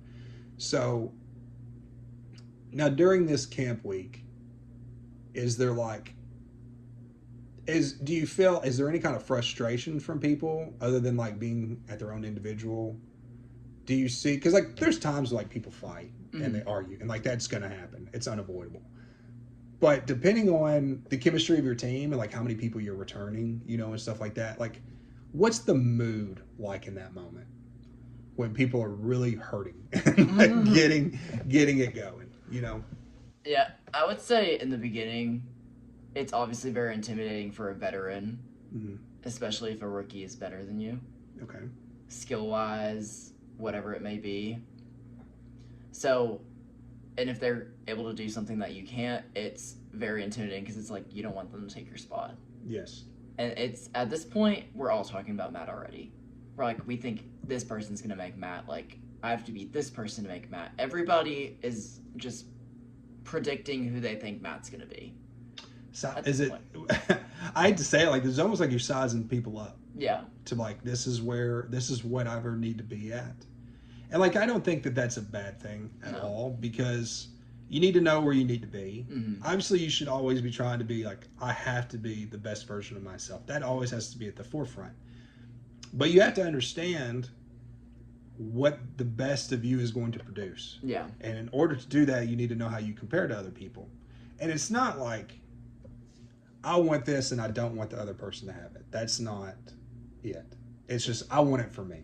And I'm just trying to make sure that I'm in the best position to contribute, versus it's not a negative thing. And that's, a lot of people would do like, so, because I feel like when I say sizing up, it's like we're fighting. Like that's not, you're just trying to get a feel for where you need to be. And that's, I imagine in an environment like that, it's a very different animal. Because, well, let's talk about like, where would you say that you fall as far as like a tumbler? Like, how close are you to the top of everybody that's there? So whenever we get there, there's about maybe 5 that are, including myself, that are just like around at the same level of dead mat tumbling. But it's also like they haven't gotten the experience that I've had because I've been on it longer. Yes.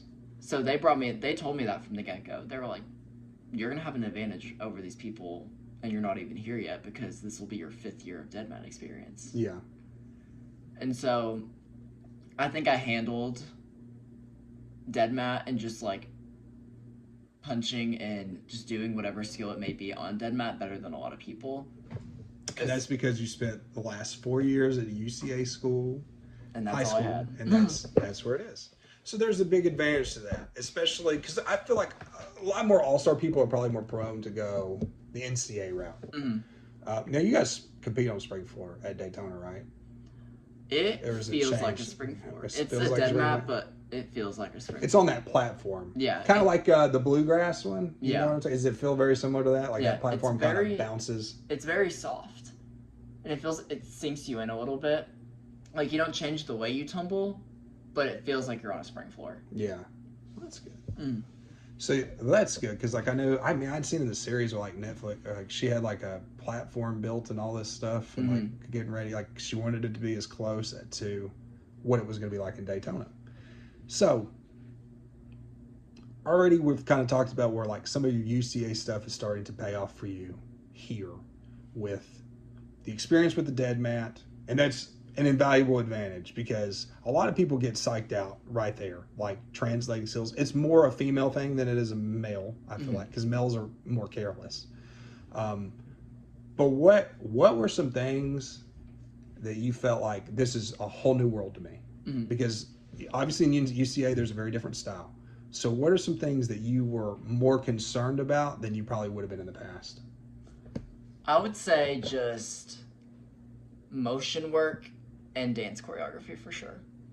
Some things like that I didn't have experience with before whenever I was in UCA. So going into NCA, whenever they were like, okay, you got to do these motions, this motion, you have this amount of time to get it done, and then we're going to go full out. And I'm just like, repeat all of that. Just take it one step. How long did that take for you? I mean, they made it go by quick because they told me, they were just like, you got to get it fast. Like, we're fast pacing it right now. This was at camp when we had our rally routine as well as large co-ed. Yeah. So learning the choreography for that was just a little, it was different because the more the routine was being choreographed, it was like, wait, they have motions in literally every aspect. Like, there's nowhere for me to just stand still. You have to perform, and we always talk about performance. As a guy, it's drastically different the way that you perform. I think, especially coming from like a UCA standpoint, because like we would never, like, if you did something, we tell you to hit the crowd, but there's no motion about it. It's just a genuine level of excitement, and it's like typical male. That's the way we go about it. Like, you just scored a touchdown in the football game. That's the kind of excited. This is a little bit more different. You have to be more animated, especially in the performance aspect, because I feel like there's a lot more the performance, like with the motions of the dance. So like, and you're involved in all that stuff. How hard was it to pick up on dance? Did it bother you doing dance? Was it easy? Because like when I did it when I started doing camps, and I'd never done it before. And I remember being like, I was so bad at it that it pissed me off. I was like, I want to be good at it. I'm going to have to do this in front of people. I do not want to embarrass myself. Yeah. But like, as I got into it, I actually like enjoyed, I was like, I did this. Like, to me, that was like, I'm sure there's a lot of people that have that moment, but for me, I was like, I can't do this shit at all. And now I can. And like, that was like, it was a weird thing. I was really impressed with myself, just being able to do it on a small scale, obviously like this. But like, I almost took it as a challenge, and it was something that I was so resistant about. I was really against guys doing that. I hated it. I didn't think it felt natural, and I just thought it was showy and bullshit. But when I actually did it, I was like, I embraced that a whole lot more, and I have a whole another level of respect for it after having done it myself. And I didn't even do anything special, but like, it's actually fun, and like, a lot of people don't. Like I said, like for me, it was always like, it was like so against the grain, but like it's a different type of performance, and like the counts feel a little different because everything moves faster. That's when you find out about the 1 and 2 that we don't is 1, 2, 3. There's actually 1 and 2 and 3 and 4, and you can hit shit on any one of those. Now you have 16 counts essentially. It's not really an 8 count anymore. So what would you say? Like I said, that was probably your most difficult challenge from an athletic standpoint. What was it like living there? How was that difficult? The school, I imagine school wasn't that difficult for you. Oh, no. Because you did really well. But just being in an environment that's drastically different from where you've been in, and around people that are drastically different from what you've been around. What was that like just for you? Just on a personal level, getting used to all that, especially early on. Well, we got used to it really, really quick. I mean, I knew who I wanted to live with prior to me even being there at camp. And I would just say it just got a little hard because, like, I didn't have a car there. Oh. I didn't have anybody there. My parents were 10 hours away. It was just, I didn't really hit me that I was by myself until probably like 3 days later, and I was like, oh, it's probably gonna be a little hard, isn't it? But it turned out not being really hard at all. I mean, I got used to, living on my own. Yeah. With the people that were around me, and it clicked really easily. I mean, I clicked with everybody there really easily, and we just made it fun. Because I mean, I just made it. It was just kind of like the people there made it easier to live. Yeah. Yeah, because I mean, I grew bonds with these people that I'm not gonna have with a whole lot of people after this. So it's pretty safe to say that you guys are a pretty close team. Oh, like, yeah. You spend a lot of time not just at practice. Yeah. It's a lot of you, like, and you guys probably incorporate that. Now, is everybody like that, or is it just? Do you feel like it's kind of grouped up, or is it you feel like you could be with anybody at any given day? You have no idea what. I feel like I could be with anybody at any given day. I mean, of course, everybody has their own cliques. I mean, I have my own cliques, my main cliques, Yeah. side cliques, anything like that. But I mean, I feel like I can go up to anybody and just talk to them like normal, and I can ask them for anything. Because on that team, we are really like a family. Yeah. Like, we're all drawn together. We all do everything together. We go through hell and back together, what we've done for 8 months straight. Yeah. There's a lot of stuff to really bond you guys together. Oh, yeah. Especially, even more so in this situation, because you have all this element of we're all from different places and we're all here for one reason. Oh, yeah. And like, it's like, I'm not going to go home to mom and dad tonight. Nobody's going to make my dinner for me tonight. And there's another level of bonding because you are on your own. Mm-hmm. And you guys, and without having people there with you all really are dependent on each other. And I feel like the college connection can be a lot deeper than the high school connection. Oh, yeah. But we were always really close teams too. Just like brothers, that's how it was. But obviously that's going to be a positive thing for what all you're going through. Now let's fast forward just a tad bit. When do you guys start picking Matt? How far out from nationals is that? This about 3 months. 3 months? Yeah, so we usually... Oh, wait, no, not even 3 months. It was like 2. Because this season, we picked Matt in early February. So we went to Utah to do this little small co-ed thing, and they told everybody, they were like, yeah, we're not going to release Matt until we're back. They already had it picked. They just had to wait. And I remember there were so many people on co-ed, myself included, just on the way back, just like we knew this list was going to be coming out the second we get off this bus and we're in our dorms by ourselves. Yeah. And I didn't do Matt tryouts. I was out with the flu for a week. And I was like, and I had to text us and be like, hey. Like, okay, so let's backtrack to that real quick because yeah. you just said Matt tryouts. So yeah. When do Matt tryouts happen? Matt tryouts are usually like a week after we get back from Christmas break. Okay. And what are they evaluating you on at that point? Because I've not typically, like for us, we're kind of evaluating it as it goes on in the year. So like this seems like a different thing to me. Something that I don't. Why do they do it, and what are they looking at? Because obviously we see you guys all year long. But is this just go into that for me? Because it's a whole new concept to me.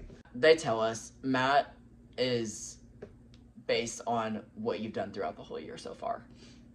And this last little bit is just kind of like to give people who may have not proven themselves then, but in that moment, like, hey, I can do this if you give me a chance. Okay. So they basically judge people on like, hey, this person can do the front 1.5 with this many people, or these tumblers can do the skill that we're wanting to do, or these flyers look the best in the air. So this is pretty much like a last call to prove anything that we as your coaches may not have seen. This is your last opportunity to put it out there. If you want to rewrite the way that we're viewing you or showcase some ability that maybe we haven't seen, this is your opportunity to do that. I like that. I'm sure that like that's been on the TV show and like other places do that, but like that is a whole foreign concept to me being in the UCA. And I wonder like because that's an interesting thing because it's really easy. How many people do y'all have on the team? This year we had, including all girl, which was about maybe 8 or 9, I would say 53, 54. And how many people make Matt? 20. Okay. So it's really easy to get lost in a shuffle that big when there's more people are not going to make the mat than are going to be on the mat. Mm-hmm. And that's an interesting thing. So I do like that. That makes a lot of sense, especially with a team that big. I really like that. Now, how much freedom? What are practices kind of like? Are they kind of from there up until this point, till like Christmas? Are you guys working on anything in particular that you want to do in the routine? Is it kind of relaxed? Is it game day stuff? Like, what is kind of the drive behind those practices? Like, so towards the beginning, like obviously they'll teach us like game day stuff, these motions, these cheers that we have to do. But then they're also giving us, so we practice Monday through Friday. Tuesday and Thursday, we had 2 practices, so 2 days. did you tumble every fucking day? Yeah. Oh my god. Yep. Jesus. And get this. So basically, every Tuesday and Thursday, we had a little thing called jumble. So jump tumble. So basically what we had to do, before we would standing and running tumble and do baskets and stuff like that, we had to do jumble. So jumble is basically, we would start with 5 toe touches to a back or full. If you were a boy and you had to twist, you had to do a full. So I had to do toe, toe, toe, toe, toe full. Woo, buddy. And I had to do that 5 times.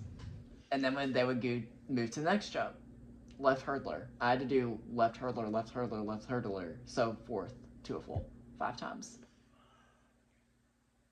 Damn. And that went on for, we did toe touches, left and right hurdlers, pike jumps. We did counts to toe fulls. Well, in my case, toe fulls. And then they would do a jump combination with all of them at the end. That's wild. That's a lot. Yeah, with no breather. It was like an 8 counter, and then they would move on to the next one. Does it get easy? I mean, it got easier for me. For some people, no, because they made everybody do it. It wasn't just tumblers. Yeah. They made stunner boys do it. They made top girls do it. They made all girl do it. Everybody had to do it. That sounds... I think, I don't have a full. And then, like, just doing a single toe back, it sounds exhausting to me. That sounds overwhelming to me. Mm-hmm. That's intense. And you guys do that all the time. That's like a regular thing.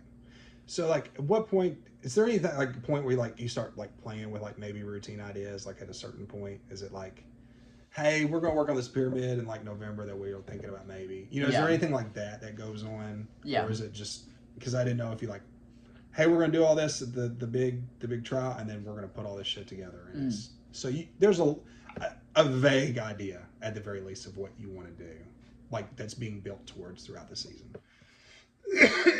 And then you said you do the last call tryout. I think the mat tryout. We've talked about the evaluation. So how long does it take to do choreography? What's that experience like? Because, like, we would just do the camp, and you get the routine, and that's it. Obviously, this is different. Mm-hmm. Do y'all have a choreographer, or does Dustin do it? Yes, we have a choreographer. Okay. We don't have to go into, like, all the details about all that stuff, but, like, I was wondering if he did it or if you guys had someone outside. So how long do y'all have, like, a camp, or is it kind of as you go? What's the whole process of putting it together? It's more so once large co-ed and game day are picked and everyone's put on a team, a week later they'll start having separate practices and learning their routine, and it's basically kind of like a 5 or 6 hour practice, but for 2 days. Okay, so it's kind of similar to what we do. Yeah, a little bit. But usually we'll get the ball rolling like 2 hours in, so it doesn't take like nearly as long. Because everybody's just like, okay, like this is just how it works. Because we all just kind of collectively just know what we're gonna do. It's just plugging people into where they want to go, and like who's gonna be whose side spotter, and who's gonna be the stunt part, or who's gonna be that person's stunt partner, and stuff like that. So really, like, you guys have a pretty good idea. Probably going into that, you at least know what the skeleton of the routine is going to look like. And it's adding all the organs, I guess. That's very terrible. It's a poor analogy to work with. The skeleton sounded good. I couldn't come up with something good to go with it. But yeah, so how long after that do you guys go full out? So we'll get the routine after large co-ed's picked, and then maybe, I would say 2 weeks later. Fuck. Yeah. 2 weeks later, we'll go full out without the dance, and then our choreographer will come in maybe a week later, and then we'll have the dance, and then we'll do an actual like full out. What do you guys have like for UCA from like as soon as school's over up until around Christmas is brutality, like on a different. I'm assuming you guys have something along that line where you're just it's 2 days every day. You're getting abused. When do you typically do that? That would be towards like the middle of March. That will be our Hell Week. So it's probably not too long after you guys start going full out, correct? Oh no, it's maybe like a month. Okay. After so you get a little bit of time to kind of get comfortable with some stuff, and then it's like, here's the hammer and you're the nail, and we're gonna see who can hold shit together. Essentially, that's how that goes. Okay. Now, what's that like for you? Because I remember mine, and it sucked. It didn't matter what you did on that floor. I don't care. The level of exhaustion was, I can't compare it to almost anything in my life. I really can't. Like the physical exhaustion, and I didn't tumble that much. And I've always felt like tumbling is way more exhausting than stunning. So what's that like? How do you recover from day to day? Do you have anything that you do to really take care of yourself? Like how do you survive that process, essentially? So for Hell Week, we would have usually maybe like a morning practice till maybe midday, and then maybe an hour or two later we'll have our second practice, which is maybe, and both practices around 2 to 3 hours each. So in between each one, depending on how it went. So our second practice would all depend on the first one, because we would usually go full out twice that first practice. If we hit one of the full outs, we wouldn't go out full out second practice. Well, if we didn't hit either one, we would have to go again until we hit. That sounds good. You do that every day. Yeah. That's crazy. Yeah. But it's a different animal in a lot of ways from high school, because it's like you said, these guys know what they're supposed to be working on. And then the question at this point is your technique good enough to survive your lack of conditioning for this moment right now? Because if your technique's really good, even if your conditioning's poor, you can get through stuff. But your conditioning will get better throughout that whole week, essentially. Like you're going to, and then plus everything that you're going to do after that. So really, I've always considered the Hell Week is like, we're going to find out who's got real technique. Like, it's like we said, technique will survive anything. But you're going to, obviously, if you don't have technique and your cardio is a little shitty, you're in for a really rough time. When you finish that week, how much differently did you feel about the routine from where you started? So after Hell Week, it basically became just muscle memory at this point. I mean, like I knew like, okay, what I gotta do, I just gotta do it again every time. And it was just getting used to doing it so much. Because after Hell Week was just showcase. Yeah. And by the time it was showcase, it felt like second nature. All we had to do was just hit. So if someone just messed up in any way, shape, or form, we'll just know when to fix it. Yeah. So it's a very strenuous and a very difficult process. But from your point of view, at least, you're saying all this leads to exactly what my coaches want from it. Like I feel prepared, and you take a very difficult task and you complete it in a short amount of time, essentially. But it pretty much just kind of reinforces the reason why we do this. Because I hear a lot of people all the time say, it's too brutal, it's too rough, and it is hard, and it is a lot, and we're not denying that at all. But the undeniability of the result is that the athletes feel more prepared for their moment. And so, like I said, there's a lot of people that really tiptoe around that a lot, because I always thought, man, this is really brutal. Like, there's got to be a better way, but there's really not a better way, because everybody's got a different schedule with school. Like, you don't know, I'm gonna be free here, but that half the team's not. So like the time you have is the time you have.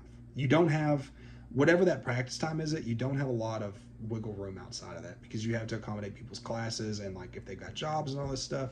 No matter how much time you spend with a team, you always feel like you have a limited time with them. Mm-hmm. And in this case, like you have a group of extraordinary athletes that are all reasonably probably the best from wherever they came from coming here.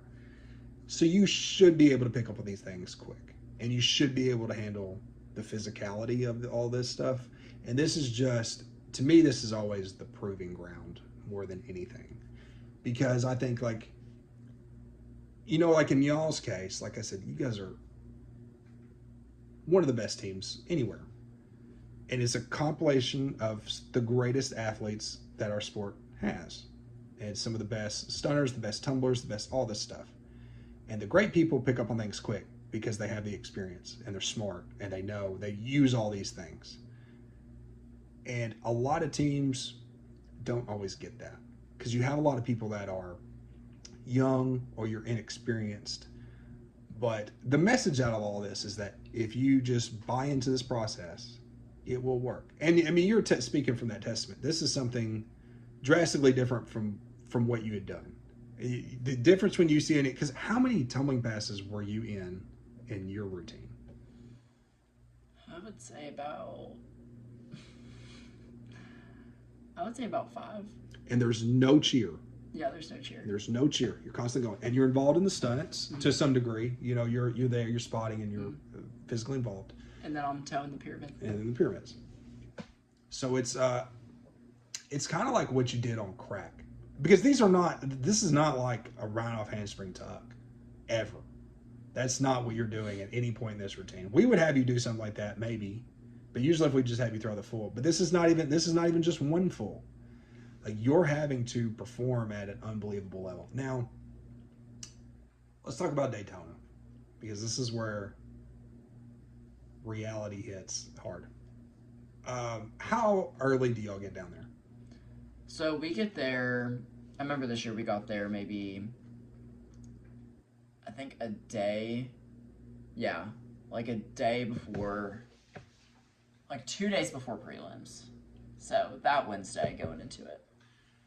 And when you get there, is it like, from the minute you get there, is it like people are like on you? Yeah. Like watching you? Yeah. So I'm sure you've done some stuff prior to this, but have you really been in an environment where you're like getting mobbed like this prior to that? No. Because like, I imagine it's a different, because it's, you've got all these teams down there, a lot of which would really be excited about you. But a lot of people travel down there that they have no teams there. They're just there. Because fucking Daytona, man, it's a party. Mm-hmm. So like, at any point in time, do you feel like it's easy to get away from that?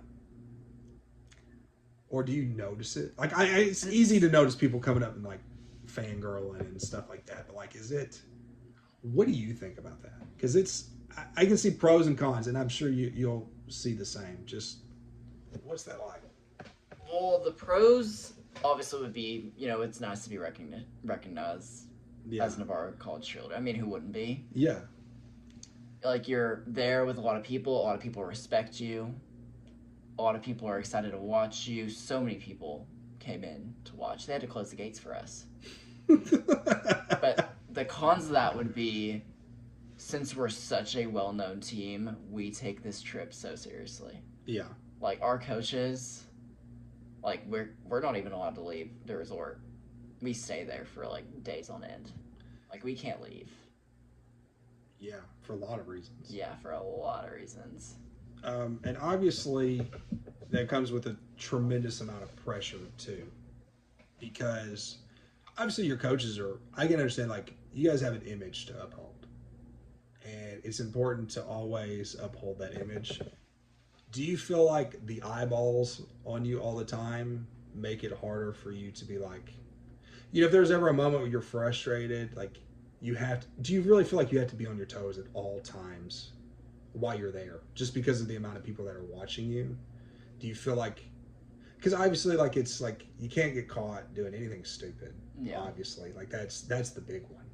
because everybody will be tweeting about it. You'll have your picture on Instagram. You'll be on a poster about it tomorrow morning. You know what I'm saying? But like, but it's a different thing because like you also want to vibe with your team, and sometimes team vibes are not things that need to be out there for everybody. You know what I'm saying? It's that moment like, how hard is it to just lock in with your group when all this is constantly? It's not just when you go out to practice. It's when you leave the fucking room. Yeah. That people are like, they're on you. It's like a radar. It's like you're a crack and everybody around you's a crackhead. That's what it's like. Oh fuck, you know, like everybody's all the time. What's that like in your head? Because honestly, it's a responsibility, it's a privilege, it's cool, but there's a weight to that never gets talked about enough. Because when people watch you guys, there is an expectation that hangs so high because of the recognition, because of the success, because of the clout, because of the history, and that's a tremendous burden to settle on you. Not a lot of other people have that. There are even teams that are trying to win a national championship that don't have the pressure of having to be unique beyond anything that people see every single year. And to me, that's one of the biggest challenges for a team like this that has a lot of success and notoriety, is that you're almost not just competing to win. You almost have to, people will look at you as less than if you don't give them something that they're not expecting. Because the expectation is that every time they watch you, they're going to see something they've never seen before. And not a lot of teams really feel that weight. You know, I think like Moorhead and West Georgia from a UCA standpoint, because they're so ahead and they're really creative and they're really bringing skills that nobody's ever seen, I feel like they have a lot of that pressure. I feel like you guys and like Weber or Weber, I call him Weber. I always call him Weber. Like Weber, there's a different, like being great is almost not acceptable. Do you feel that? And how much does this attention magnify that? Or is it something that you've even thought of, to be honest? Because I really do feel like people are so critical anyway, but like everybody expects the best when they watch you. And that's in creativity, in uniqueness, in being fresh, and being in performance, and in every single aspect on and off the floor. Does this environment amplify that? Or obviously I'm talking about some really heavy shit right here. Like this is stuff people don't talk about. What's that like to navigate that? Even because like there's times like everybody's eyes are on you, and like everything that I've just said, you guys know that. Mm-hmm. How does all this correlate? You're trying to get ready, all the spot, everything's so real now. How do you navigate that as what you are? For me, at least, I've wanted to be on teams like this for as long as I can remember. I've wanted people to look at me on stage, on the floor, whatever it may be. I wanted this. And before I knew, like, if I go through with this, I need to mentally prepare with how people are going to view me as, if people are going to know me for what I'm going to do, and hold me to that standard. If they're eyeing me, it feeds me. It makes me like, okay, well, if they're going to watch me and expect this, I'll just give it to them. Because in my head, like, we prepared all this time, did every single prerequisite thing to be ready for this. I'm ready for it. And I really just crave crave the people in front of me, like, watching me. Like, if there's no one in front of me, like, it's like, I've lost all motivation. But if there are people in front of me, I'll make sure I do the best damn routine I've ever done. Yeah. That's a really good answer, to be honest with you. Like that, they hit all the points, because obviously, basically what you're saying, and even in a deeper show, is that, your team and your program has put confidence in you, and you're confident in them, and that everything that they're doing to prepare you, you do feel prepared. And that in turn makes you capable. And a lot of this stuff builds off of it. And then you have your own personal need, your drive. Like, I've put my life into this. This is what I want. This is the culmination of something that I've spent doing since you was 10 years old in a lot of ways. Now it's evolved and it's grown and it's taken you to places that probably at some point you couldn't imagine. And in that moment, you're making a mental decision that this is going to be the best fucking moment that I've had. And that's that killer shit that people don't talk about, man. Like, I talk about the intensity of it. I'm getting goosebumps right fucking now. As you can see them popping on my arms. That you just want it because you want it. It's almost primal. Like, I don't have to have a reason. I don't care if it's right. I don't care if it's wrong. I want it. And I'm going to take it. And like, I'm getting hyped right now. I'm getting so hyped right now just thinking about that. Like, it's a different animal. And to do it with that many eyeballs on you, that level, that expectation, that's almost the peak. Like, it almost doesn't get any bigger than that. Like, it's the moment. And then on top of that, it's at the Bandshell, which is, in my opinion, the most iconic venue in cheerleading, bar none. Not the arena, not the Disney Castle, not the baseball field that they did in Orlando, not the Summit, nothing. The Bandshell stands alone. It is the most unique competing environment in cheerleading, bar none. There is nothing like that. Absolutely. I've been down there and seen it once. I have never stepped foot on it, but it is the most insane environment that I've ever experienced. And tell me what you think of the Bandshell. Seeing the Bandshell and then being on the Bandshell. You guys do 2 performances. You do day 1 and day 2, correct? And then since we won, we did day 3 for Grant. Okay. So talk to me about seeing the Bandshell versus getting onto the Bandshell. What is that whole process like? So my first time on the Bandshell, backstage, well, actually, even looking at it, it's tall. It's big. It's like nose level on me. Yeah. It's tall. It's very, very elevated. Yeah, very elevated. And then for day 1, going out there, it's just the first time you walk out, it's like the most brain hurty thing. Because it's like the crowd's all right there. And then it's so weird because on the right, it's all the hotels, and on the left, you're like, oh, the ocean. Yeah. So it's just crowds and crowds of people, ocean, hotels. So, and you're just so high up, and you're just looking down at everybody. And I was taking this all in whenever I was just doing NC, NC, NC. And it was just like, okay, we're about to do this. Like we talked about, like when you're at UCA, there's kind of like a darkness, and you can't see everybody. That's not the case here. Like It's the pure opposite. You know exactly how many fucking people are out here. Like I can see the rows and rows of people that are waiting to see us and are waiting for our music to come on. Yeah, and like I said, with you guys, it's worse because that place gets flooded with people coming in to watch Navarro. When you're sitting behind the curtain, what's going on? Sitting behind the curtain, it's directly, like there's a bunch of equipment backstage and there's a little area for the next team that's about to go. All we hear, like we can peek through and we can see, and all we're just waiting for, we're all standing in a circle and we all do our prerequisites, like we're all doing our handshakes, everything like that. We all get in a circle and we do our break.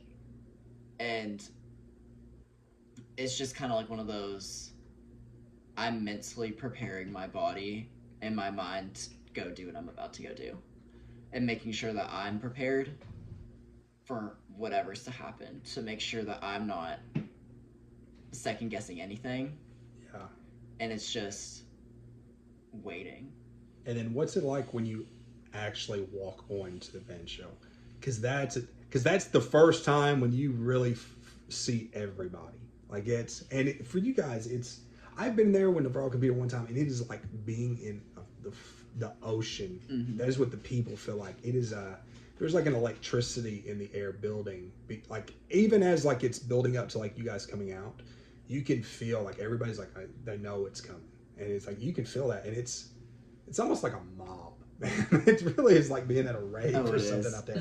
What's that like when you come out there and you see it all, and then take me through the performance? Whenever we're done with our last NC, and all I hear is 1, 2, 3, 4, 5, 6, 7, 8 dogs, woo, I'm just waiting. I'm prepared for that music to hit. And as soon as it does, it's like muscle memory. It was so hot day one. I was wearing all black. I have no recollection of half the stuff that I even did day one. Like, I don't even remember throwing a basket. That's crazy. Like, I don't remember doing any tumbling. I remember the pyramid, and that's it. I used to always, a lot of people are like that. Like when we go out there and perform, it's like I could remember pieces of what happened, but I could never remember the whole thing ever. So now, day two. How do you feel coming out of day one? How did y'all do with the performance? How was the placement? How'd y'all feel? Well, day two, we were in first by a number of points because TVCC, not a lot of people know this. Well, they do, but they don't. Their center flyer tore ACL in warm-ups day one. And we didn't find out till after they went. So they put a girl out there that didn't know half the routine. And she went out. She did fine. Yeah. She learned it in 20 minutes. She hit day two. That's and animals, man. Animals. It's ruthless. And hearing that, I was just like, and then looking at the points, we're like 5 points ahead. Yeah. And I was just like, okay, we're in a good spot. Like, we're fine. Now, what's the divide? Like, what percentage of day one figures into the final score? So day one is 25%. So, like... And then day two is 75. So, like, at this point, you know, realistically going into there, you've got, like, what? Like, a point and a half, a point and a quarter advantage going into this. Yeah. So, like, you know that's going to carry on, regardless of how you're scored going into this. Oh, yeah. So, and then finals. What's finals like? This is the championship performance. Finals, our vets made it abundantly clear. Because half of the mat was rookies. Yeah. Like, there were 9 rookies on the floor. And 4 out of the 6 tumbler boys were rookies. So we all wanted it so bad. We didn't want a repeat of last year. Because last year at the Bandshell, Navarro was just awful. And we were like, we don't want a repeat of last year. Like, we were really, really just locked in on day two because it's Dustin's second-ish year of coaching. They don't think that we're going to win. TVCC just got a bunch of new people. We're mentally prepared to go out there and be ruthless. Because you have to be. Oh, yeah. We have to be. There's no room for... Yeah, people tell you it's almost like a fight. It is a fight. It really is. It literally is. But yeah, so... But day two, it was... Because we were engraved in our minds, we have to hit if we want to win. We all got told, keep anything in the air. Stick and stand everything. Hit your hips, anything.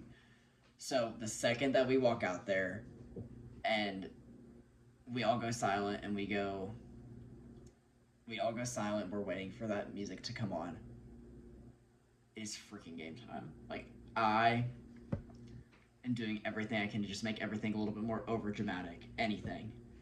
And we get to, and everything's going great. The crowd's loving it. Like, from what I hear from the crowd and from what I'm seeing, we're hitting everything. Yeah. Everything's doing good. We get to the pyramid. I'm praying to God. We hit our 1-1, and then we go off, and I'm like, oh my God, we're about to hit this thing. And it gets to the last structure, the center structure. I'm standing behind it, and I am literally yelling at them. I'm like, if y'all don't get her up, you don't get a ring. You lost everything. You failed your whole year. They smacked the living crap out of it. Did not move. Brady giving you some roof. Hey, fuck you, hit this. Exactly. That's what that was. My choice of words. Oh my lord. So, It was so now bad. y'all did awards that same day, correct? Yeah. What's it like hearing it? Hearing your name and knowing. That we won. Yeah. It was the most unreal thing because it's literally us over here. TVCC's right across from us. They're eyeing us. They know they just lost. And I'm literally just like looking, waiting.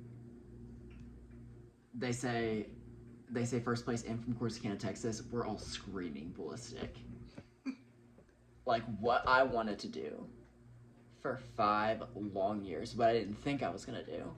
I did it as a rookie. Exactly. And it's like, and afterward it was kind of like, I literally did it. I did what I didn't think I was going to be able to do, what I thought was just unrealistic. I did it. Absolutely. And look at that. And you don't have the ring yet. When are you guys looking to get those? Usually we'll have a little ring ceremony. So I'm hoping at least by November we'll have these rings. So now that you've got 1 year under your belt at Navarro, what do you think? What are some things that you learned this year that you think are really going to help you transition into next year and make next year easier on you? Or what's that whole shift like? Because obviously you're right in the middle of that right now, but you just went through a whole season, so you have a little bit more familiarity with what you're going to do. Tell me how that kind of impacts the way you're looking at your next season and the way you're going to approach everything. Well, this next season, I'll be a vet. This past season, I was a rookie, so it was my learning year. And now that I actually know what we do this for, everything that we're doing, and what it takes to be a Navarro College cheerleader, I can teach those rookies next year what goes on, what's going to happen, and what they should and shouldn't know. And now you guys have already had tryouts, correct? Are you anybody on your teammate that's new that you're really excited about? Yes. Name them. Name them. Give them a shout out. She goes by Squirrel. We call her Squirrel. She's Caitlin Wolfpack good. Okay. She and is I know like who that is. round off full good. That's crazy.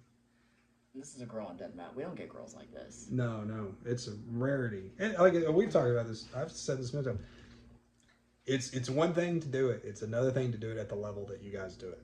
Oh, yeah. And the way, the mannerisms. Yeah. I mean, I talked about Caitlin before too. Like I'm just enamored by how incredible she is, and like all the performance stuff. The aspect. It's real. Like you can feel that, and you don't see that with a lot of other people.